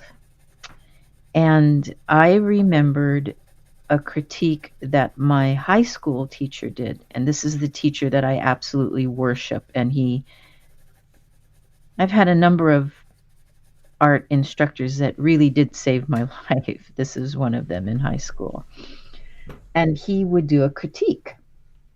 We all, and it was good that we learned to survive critiques. And he held up this one piece, and my classmate burst out laughing. And we all jumped. We were shocked. She just thought it was. I knew her very well, and I knew her laugh, and it was a mocking laugh at this painting. And he stopped and he said, "Okay, why are you laughing? Why did you laugh?" And she had to completely stop how she was thinking in order to answer his question. And he said, "I want you to tell me why you had that reaction." And then we talked about the painting, because that was a devastating remark in her laugh about this student's work. Yeah. And so I took that memory with me into my teaching. And I had one little girl say, "Oh, that's so ugly." And wham, this memory came shooting back into my head. I said, "Okay, let's talk about this. Let's talk about this. I don't know who did this painting. And you don't know who did this painting because their names are on the back of the page, right? Yeah. And I said, why? I want you to stop and think now. I didn't yell at her. I didn't raise my voice. I just said, I want you to stop and think about this painting and tell me why you don't like it. Because what you said just now, making that sound, is you don't like it. And I said, is it the color? Is it the shapes that they used? And so we talked about it for a good, if you time it, 2 minutes with a child is a long time, okay, in a class of second graders. And I said, no, it's okay. I want to hear what you're thinking. And so we discussed it back and forth. And all of a sudden she said, you know, I kind of like it now. And it was an honest response. It wasn't to placate me or to get out of a situation. She had her little hand under her chin and she was staring at it and thinking about it. And she said, you know, it's okay. I really kind of like it now. And it was, everybody stopped and thought. And that child, whoever did that piece of artwork, had probably never had their work so looked at before. And my whole point of that, I'm sharing the story, is when we look at something with disgust in our mind, because I do this with myself, if I have a reaction to something, I can really love something and I stop myself and say, why do I love that? What about it do I love? And if the reaction is negative, it's like, okay, what's this about? Why am I reacting so badly? And it can be that the technical part of it was weak, or that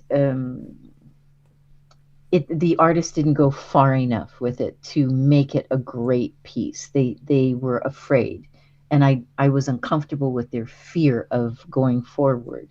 Okay, which brings me to the point of you. You are not afraid to go forward, and that's the biggest thing I appreciate about you. Is the, fuck you, but with love kind of thing. Yeah. I appreciate that, Alpa. Yeah. So very much. And I can see that you know what you're doing. Yep. And not enough people are courageous or talented enough. And I don't mean talented in a technical way. It's like, ooh, what a talented, the talent in you is cutting through. That's your talent. I hope I made some sense to you. Yeah. Well, for myself, what I've said, that I think in art, my best and most powerful quality is that I'm not afraid, and even if I am, I notice the fear and okay, let's go. Mm-hmm. And Mm-hmm. just do it. Mm-hmm. And that's the madness, the crazy within me. That's the power. Yeah, The well, true that's your power. special. That's your special power. Madman. But as you said, when people get triggers from art or something, it's the beliefs of the past that gets triggered, and many people might not even know why they hate something. It just comes immediately. I don't like it. But in that moment, it's like you've done it's important to calm down, take it easy, and ask yourself, why? Mm-hmm. Why is that? Why this give me such emotions? Mm-hmm. That way everyone can learn about themselves. Well, in all the time I've been streaming now, I've had maybe 3 trolls, and before we cut them off, I would discuss what they were saying, what the trolls were saying. And it had nothing to do with my art. It had nothing to do with me. And it was all about them. And I said, I am so sorry that you are so lonely. I'm really sorry that you don't have good relationships with people. I'm so sorry that you think it's all right to hurt people by just coming on and saying cruel things that have nothing to do with what's happening on this channel or this stream.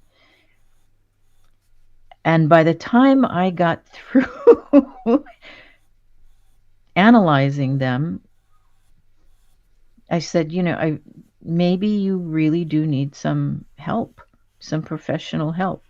I'm not the one to help you, and I have to cut you off now because you're trying to hurt people.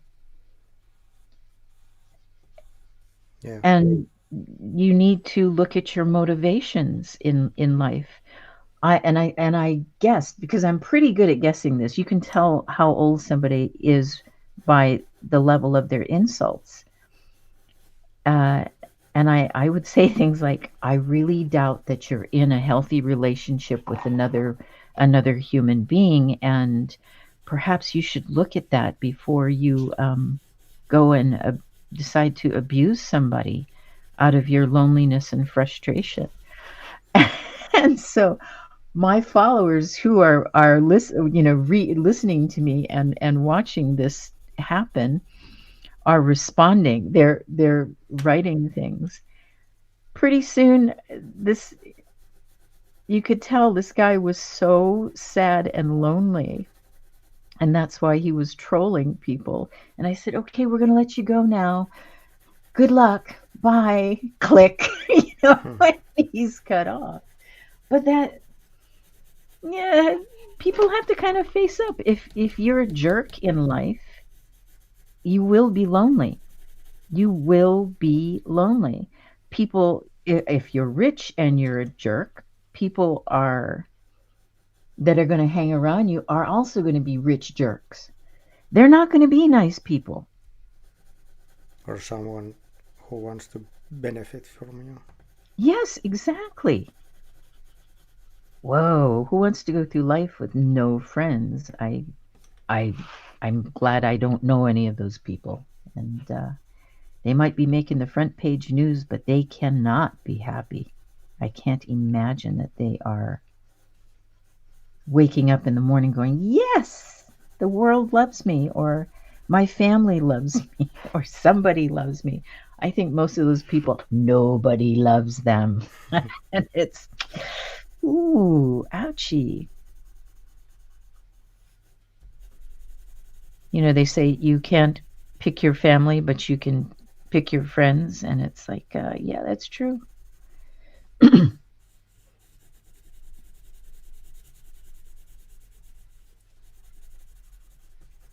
Ooh, this is working out pretty well as a project for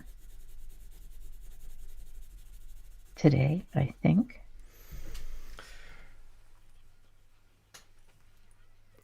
I just remembered another video I made. It's brutal because it's like I'm yelling, shut the F up and oh my create. Because I just had few conversations with people that said to me they want to create art. Mm. But for example, one person wanted to be an artist, and then he just focused on how 20 years ago that happened, and no one helps him, and there's no anything art in the town he lives in, and I was like, dude, just start drawing. Get a paper and pen and start doing. You can't wait other people to back you up.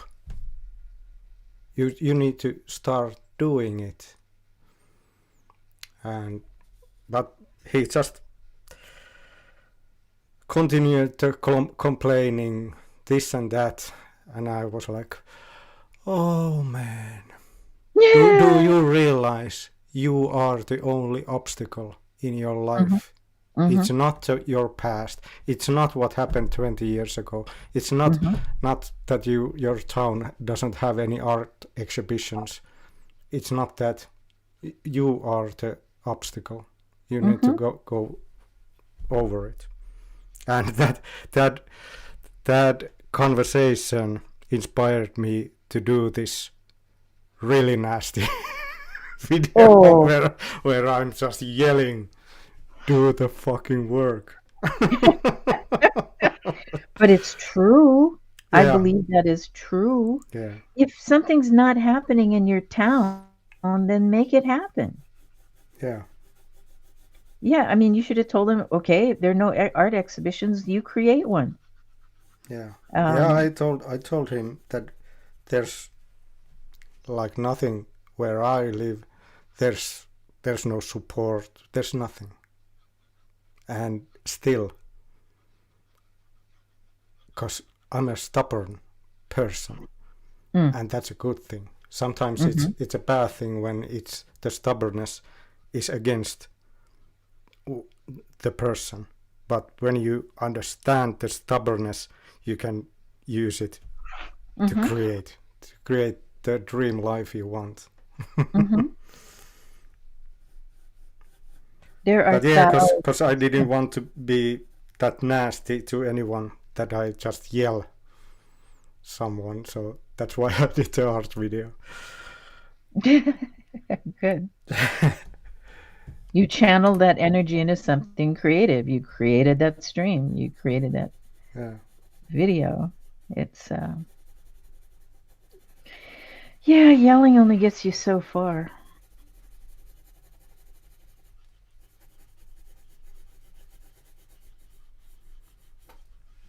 For me, it's funny in that way, because I've experienced this, that when I'm stubborn and don't listen to my soul, my inner intuition, and I go against the path that I'm supposed to live, like the lessons get harder and harder until the reality just smacks you in the head.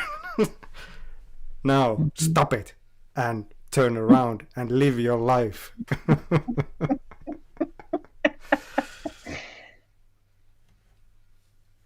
Oh, they're daily. I run into daily lessons of, oh, you think this, huh?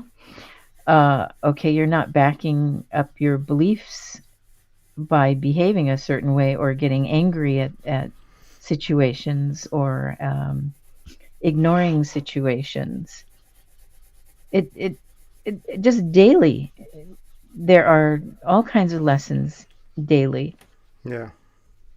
Everything from cracking an egg correctly so it doesn't explode in your hand, to taking care of things that need to be taken care of. Which reminds me, yes, some things need to be taken care of, and I have not done that document that you asked for, and I was like, oh my gosh, I have to download a program so it works. Speaking of which, I must do that today. There's a little lesson right there.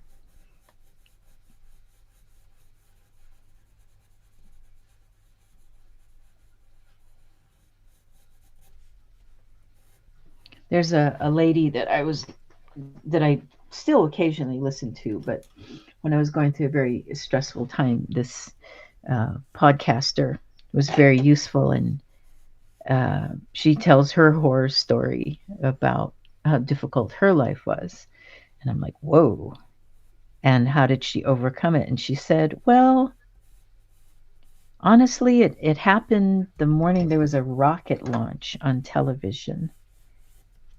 And she was just laying in bed, and they had the countdown of the rocket launch. And she said, something clicked in my head.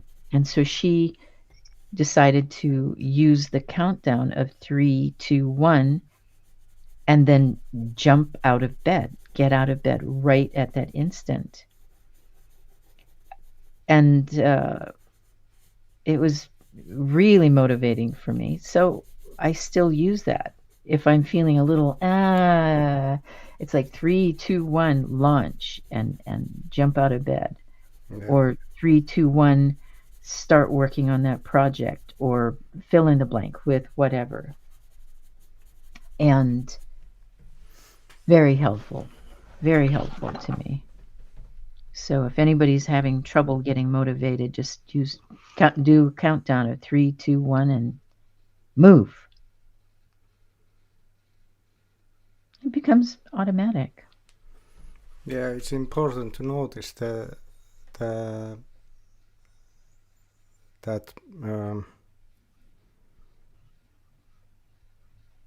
part of yourself that is trying to stop you going forward.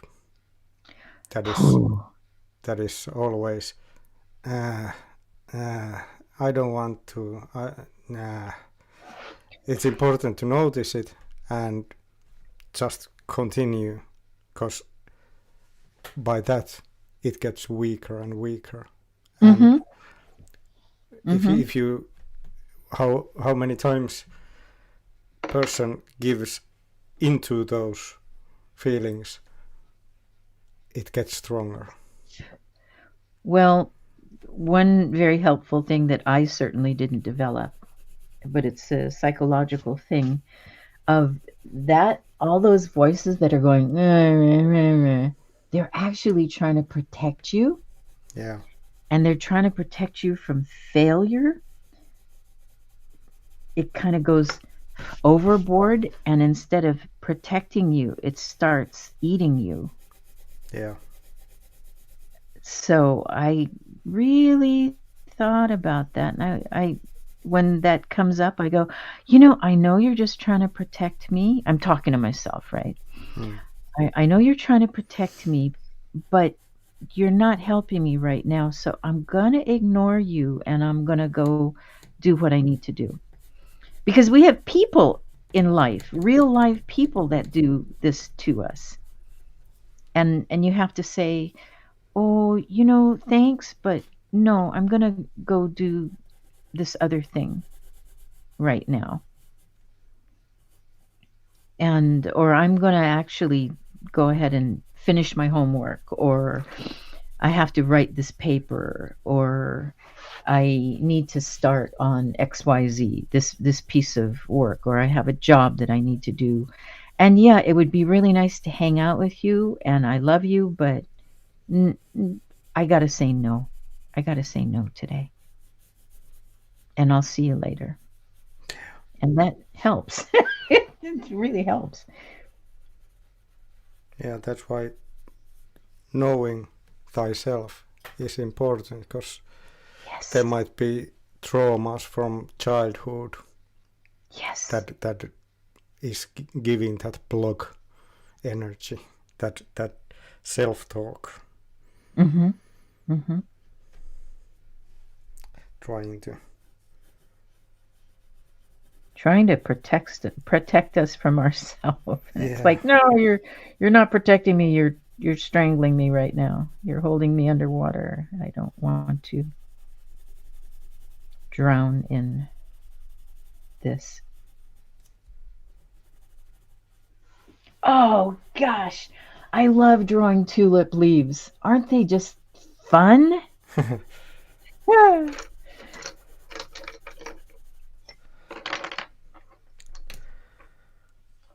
I'm trying to think how to make them like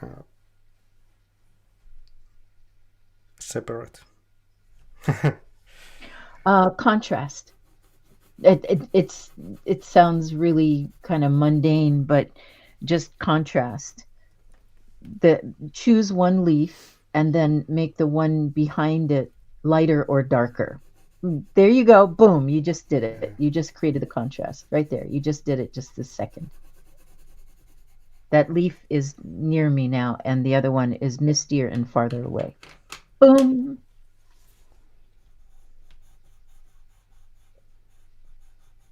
You know, if you could translate this for me, all the things that we started with from the very first lesson come into play in every drawing and painting. Eli kaikki, mitä me opeteltiin alussa, niin ne tulee koko ajan tässä niin kuin uudestaan ja uudestaan.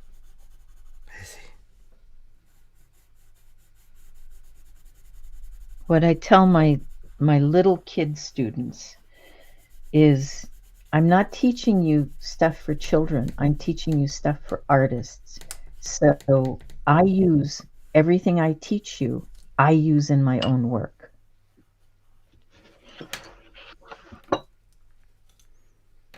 And they pay attention. They're like, oh, I'm getting big people information? Yep.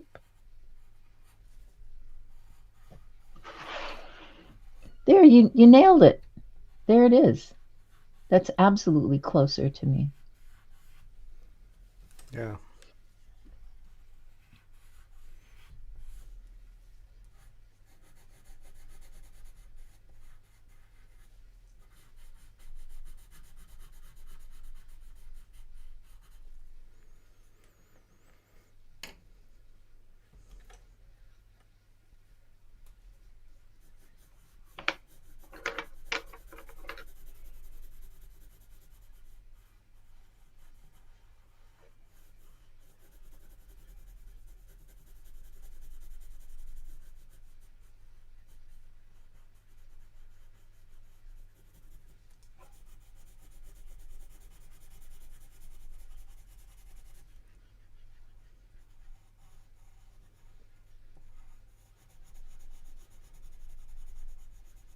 And then a good study to do is to have a vase of flowers in sunlight coming in from one direction with a lot of contrast. And I have some beautiful pictures that I took of last spring of jars of tulips on my table, all in these different droops. And while I was taking the photograph, I told myself, remember, you're using this as a resource. So what's in the background? And I moved the flowers and myself around. So on the lightest tulips that were just glowing the sunlight, I made sure that there was something dark behind it. And that just really helped create that automatic contrast and composition. I find photography so useful, and a lot of people go, "Oh, you shouldn't use photographs." And it's like, wait a minute. Have you ever heard of Alphonse Mucha? And I'm sure most of you have. Okay, wait, new book. I have to find my new book.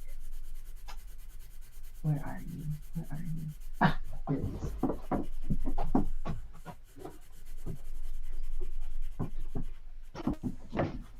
And I just this is about Art Nouveau, as you can see, Art Nouveau. I got this for £1 in the secondhand bookstore. His artwork was wonderful, always wonderful. Look up Alphonse Mucha, Mucha. And let me see, I don't have anything marked in here, so but he used photography and it elevated his work. Why can't I find anything of his? He's on the front cover and I can't find anything in the book. Here we go. Okay, so this is how you spell his name. This is his first name, his family name. And these fabulous, they're huge, by the way. They're quite tall. This is like 1 meter, and this is like, they were printed in sections, some of them, the big posters. And they're reproduced onto cookie tins and soap labels, and it just went on and on. But I got to see one of the original prints of, and these are huge. They're like, this is like 1 meter, so 1 meter, 25? Yeah. He used photography, and this is back in 1902. Okay, so the early 1900s. And of course, these don't look like real women, but he had fabulous models that were really kind of, they were quite strong and not skinny, not fashion models, but how do we say curvy women? They say curvy women now. Okay. And he used photography to help him set up the right poses. And then he used his graphic intelligence to manipulate them. Of course, she didn't have hair like this, and her hand couldn't quite move exactly like that. But he had all of this photographic, these pose. Yes, this is, no model is going to be able to hold that pose for very long. This is quite a deep curve. And so, Klimt. I love Gustav Klimt's work so much. I've only seen 2 of his pieces. But so I willingly and happily use photography, but I treat photography as a tool. It's not a cheat, it's a tool. And coming to grips with AI, I'm forcing myself to think about artificial intelligence as a tool. And some people are coming up with some very beautiful things. And some people are getting very angry. I was very angry. I don't like AI being abused, and I don't like it being passed off as original work when it has been scraped from other people's original work. I have a problem with that. That being said, I have seen some beautiful AI videos with fabulous ideas. But those artists, and I do call them artists because it is an art form. Okay, a piano is not a living thing. A piano just holds photos on top of it or some great grandma's shawl. Okay, it doesn't become useful until someone plays it. AI can be a monster, and some artists are actually using it as an art form and an art tool, and having to use quite a bit of original thought and original prompts. So that's the level I can accept AI at. I don't like when someone who has no artistic sensibilities goes, look what I made. It's like, no, that's what you put together. Yeah, that's what you prompt. Yes. Yes. So it's a fine line with me between ooh yeah and oh gosh. That's why when I noticed that there's a lot of people selling art that they just prompt with AI. Mm-hmm. That's why if I use AI, I use it just as a tool, and I create the picture myself with other elements. Yes. So it's not AI. There might be some parts of AI, but I create the final picture. Mm-hmm. If I use, I do like creating myself a lot, but sometimes it takes a lot of time because I create pictures, Yes. images, videos, everything. Yes. Yes. It's a tool.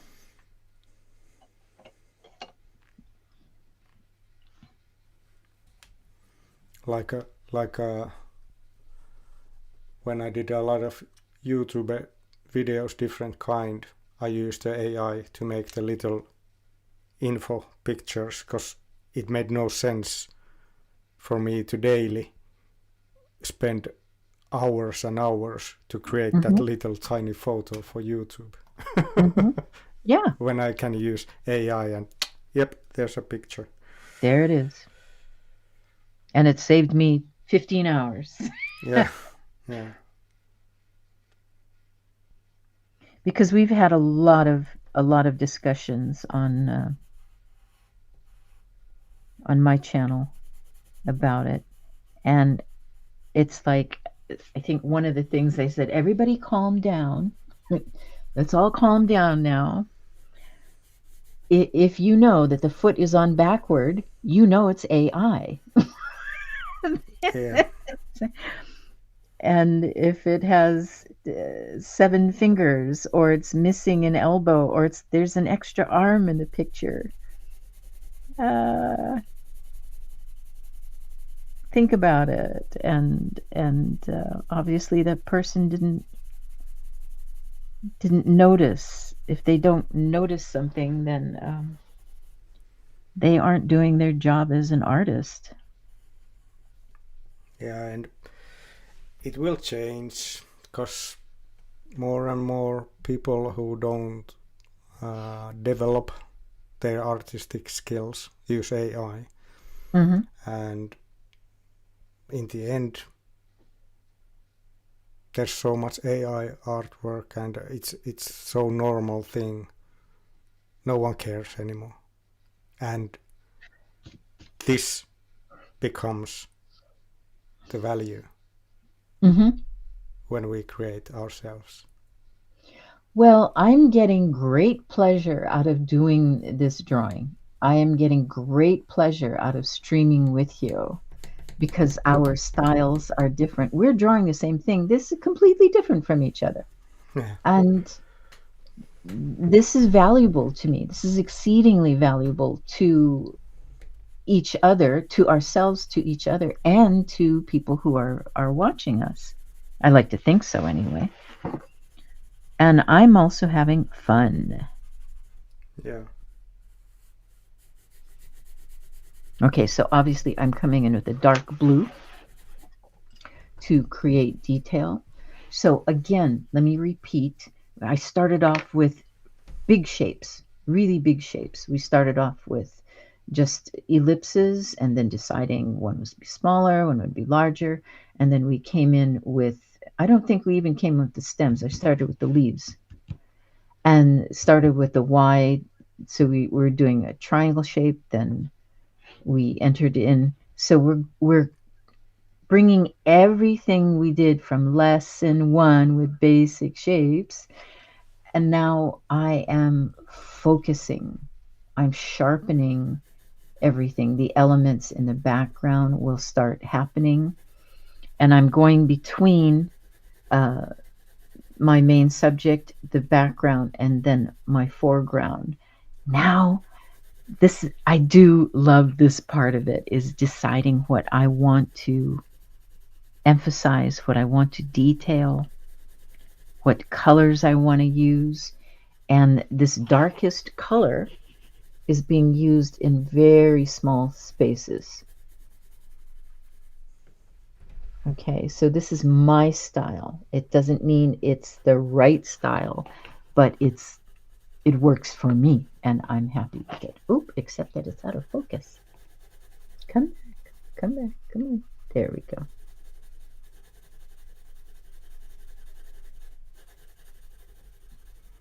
Yeah, finding your own style is the most important thing you can do. Because I've seen a lot of people copying me in so many different ways.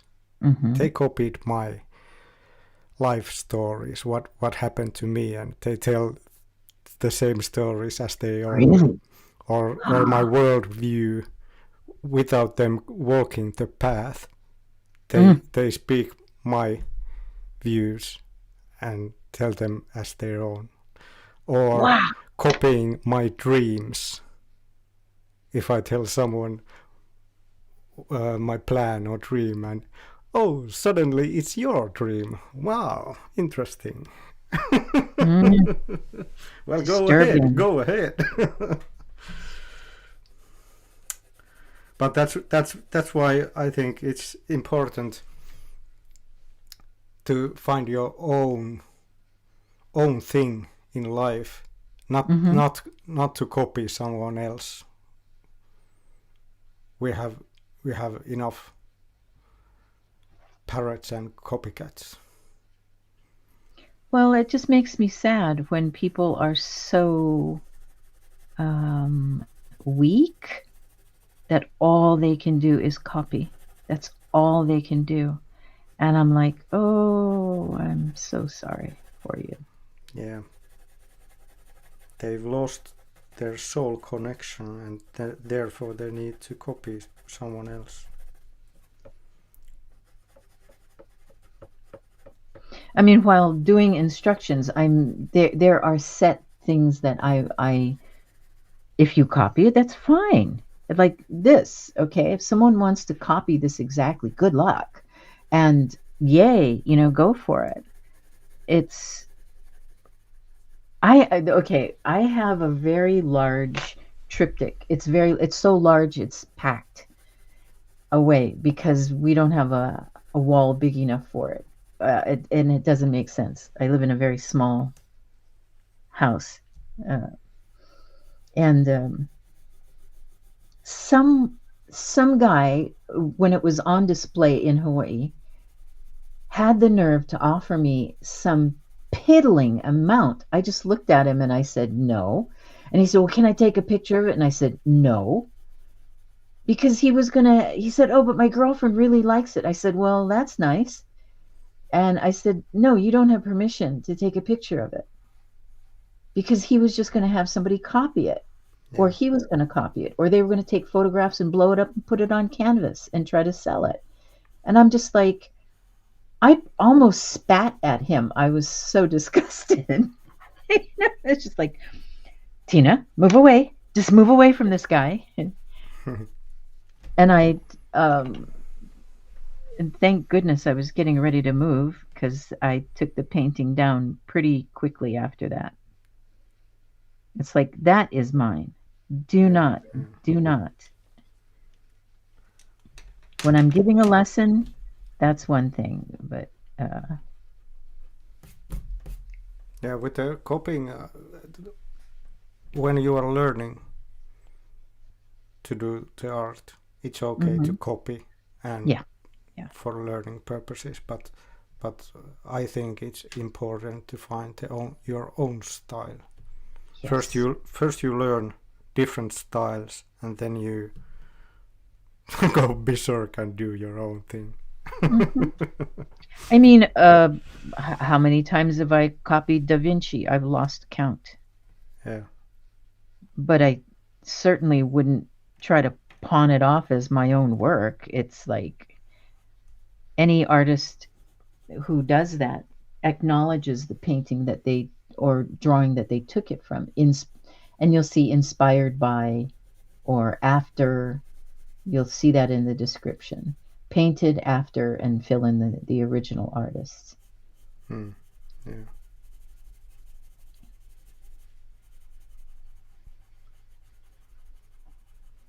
Because there are some just fabulous artists.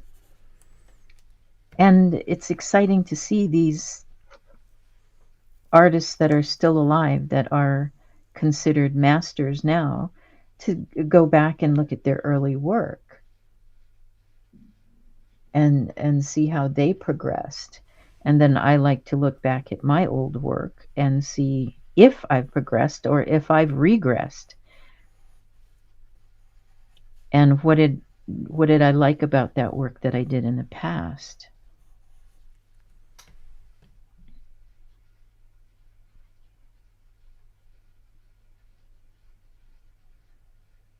It's very difficult to copy somebody else's style. Because when we do an original work, there's a meaning behind it for us. And if that person does not understand the meaning behind it, how can they duplicate that work? Because it doesn't mean the same thing. Yeah. It's just an image. Well, in the beginning, when I started to create art, I watched someone art and were like, "Whoa, that's beautiful! I want to make the same." but it never, even close, became the same because I just started to create my own. So I'm not a good copier. Okay. Okay, let's see. How many? I'm trying to find. Okay. How many times have people tried to copy this artist's work, Gustav Klimt? I have never, ever seen anybody successfully duplicate the feeling of Gustav Klimt's work. I have seen so many lousy copies, so many people who think they can duplicate.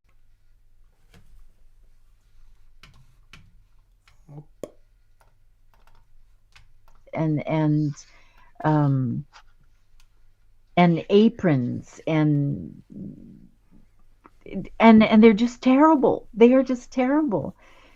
Because this guy was living this. He had his techniques and his nightmares and his dreams and his passionate loves and his magic of working with design and pattern. So just for fun, I have there's a famous portrait of one of his clients. And for fun, I put it on an envelope to my friend. But what it was is that woman holding a cup of tea and a cookie. And she's getting ready to eat this cookie. It was a tribute to him. It wasn't copying him because he's impossible to copy. So yes, we can take a well-known artist's work and play with it and have fun with it. But there's no way. I know how brilliant this man was, and I've seen, like I said, only 2 pieces of his work and just stood there in awe, loving and appreciating every one of his brushstrokes.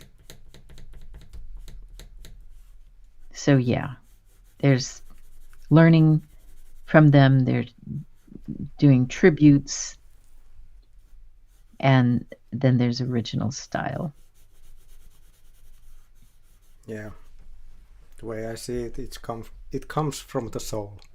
And if someone lives from the ego and just want to copy someone, it lacks the, like an AI, it lacks the some level, that soul power. It might be good, but it lacks something. Okay, this when I get to this point of my work, and I've realized that now I'm getting too comfortable with using the left side of the page and my left hand, and ah, look at how empty this is here. Okay, so how do I solve that without putting my hand over the whole thing? Now it's pure technical composition. Okay, so if we do a class, this is a really important thing to have your students draw upside down. So you take a picture and you turn it upside down, and they can't see the picture anymore. They only see the shapes and the composition. And I like to play around with this too. If I have this sticking out here, it's just not going to make the composition look right. So I'm realizing right now, it's like, okay, I need to darken this in before I can proceed. So I need to create that contrast. And you can actually create a little halo of light, which I have done in many paintings and many drawings. And by keeping a little, because it's so light and I want to keep that luminosity, I can actually create a contrast, and that creates a little halo around a very bright luminescent piece, and it keeps the light.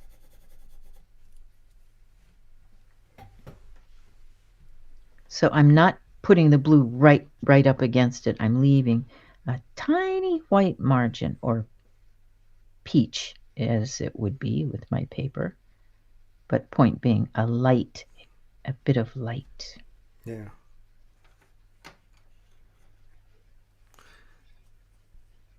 Eli Tiina jättää tuohon kukan ja tuohon sinisen taivaan välille, niin on tuon pienen valkoisen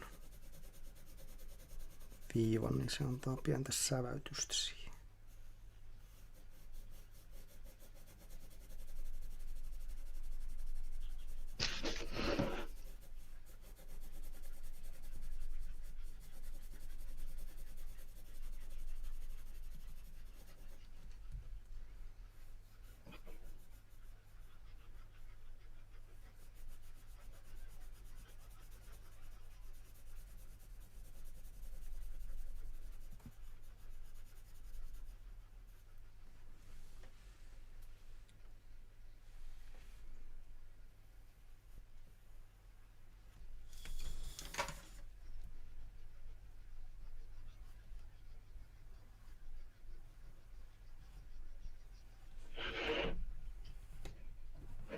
Okay.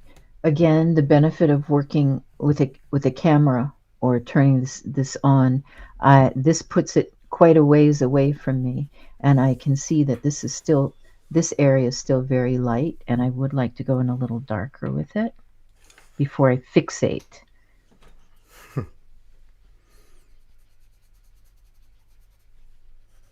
It's very easy to fall in love with one corner of the drawing and just get carried away, and then the composition suffers.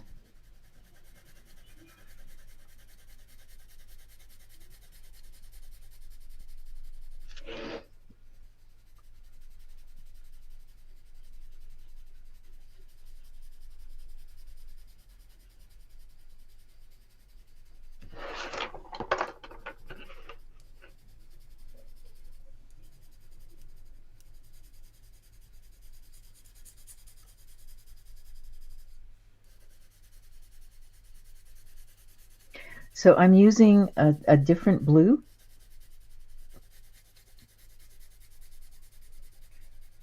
You can, it's your piece of work. You can change the background completely. I could go to pink, I could go to purple in the background. It doesn't have to be one color.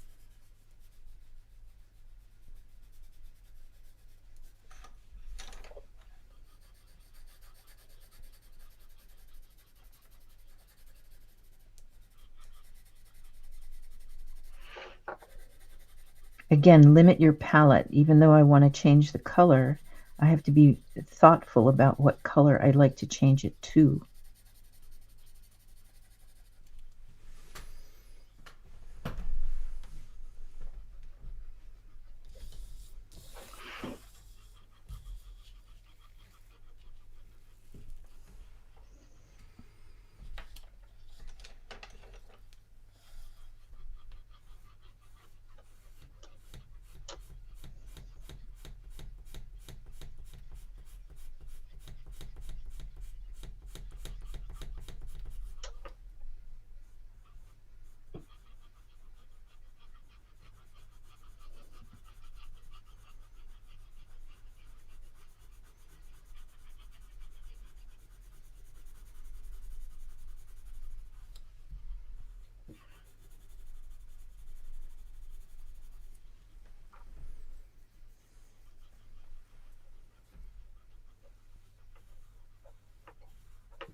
One of these days, I think, if you're open to it, Alpo, I would love to do charcoal. It's messy. It's really messy, but it is so much fun. Yeah. We will prepare it because people will probably need to buy some materials if they want to draw along.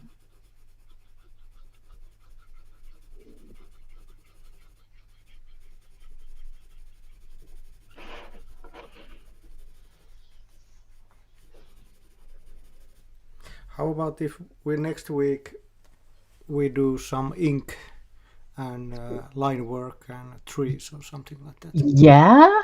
Oh, you got it. I would love to. Ooh, you know I love that. Yeah.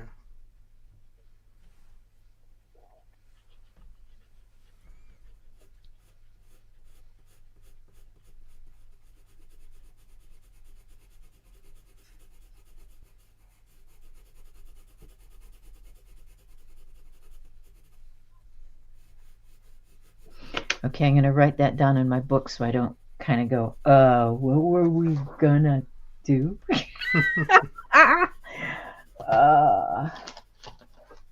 If I only did one thing in my life, that's that makes life simple. Except, what did I do with my date book? I've been piling everything next to me. Pen and ink and trees. I'm in heaven. You know I love that. Me too.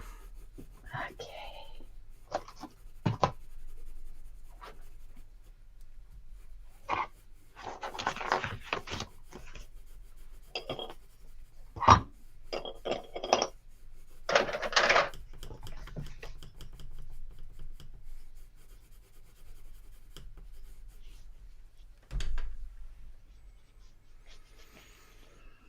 And that is going to be, oh my gosh, it's going to be February 4th. I mean, March 4th. Really?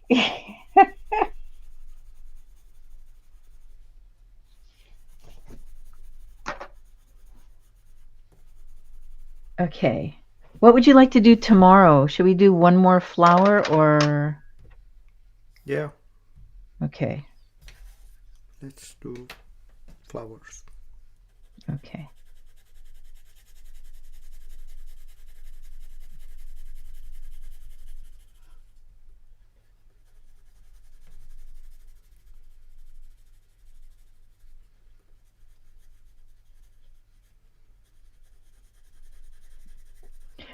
Now, I have a base of blue here. Why did it get so bright all of a sudden? Settle down. Settle down.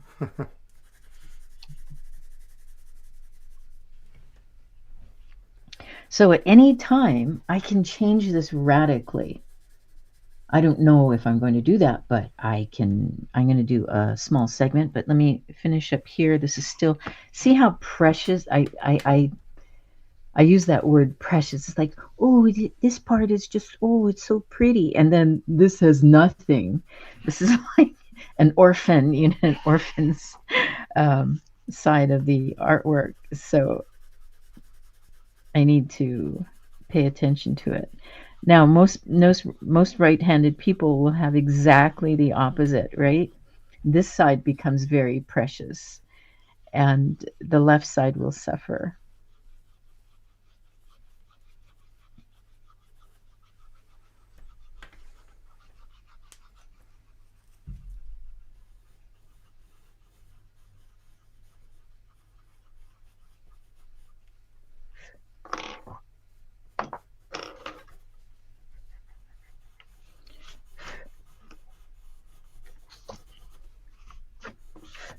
Okay, now, in all seriousness, if you really want to do a nice work that you want to frame and put in your own home, you can do it on copy paper. I suggest, though, you go out and spend the 2 or 3 pounds or whatever, euros or whatever.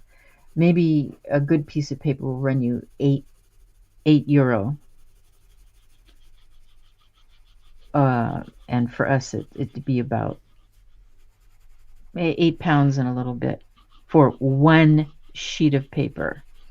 That's the one you're going to take your time on, you're going to love it and enjoy it, and you're going to have an incredible drawing. Now, why spend that much money on a piece of paper? Because it's going to last for at least 250 years. And that's something, if you want, you can leave to somebody. And it's interesting to have different kind of papers, because different papers have different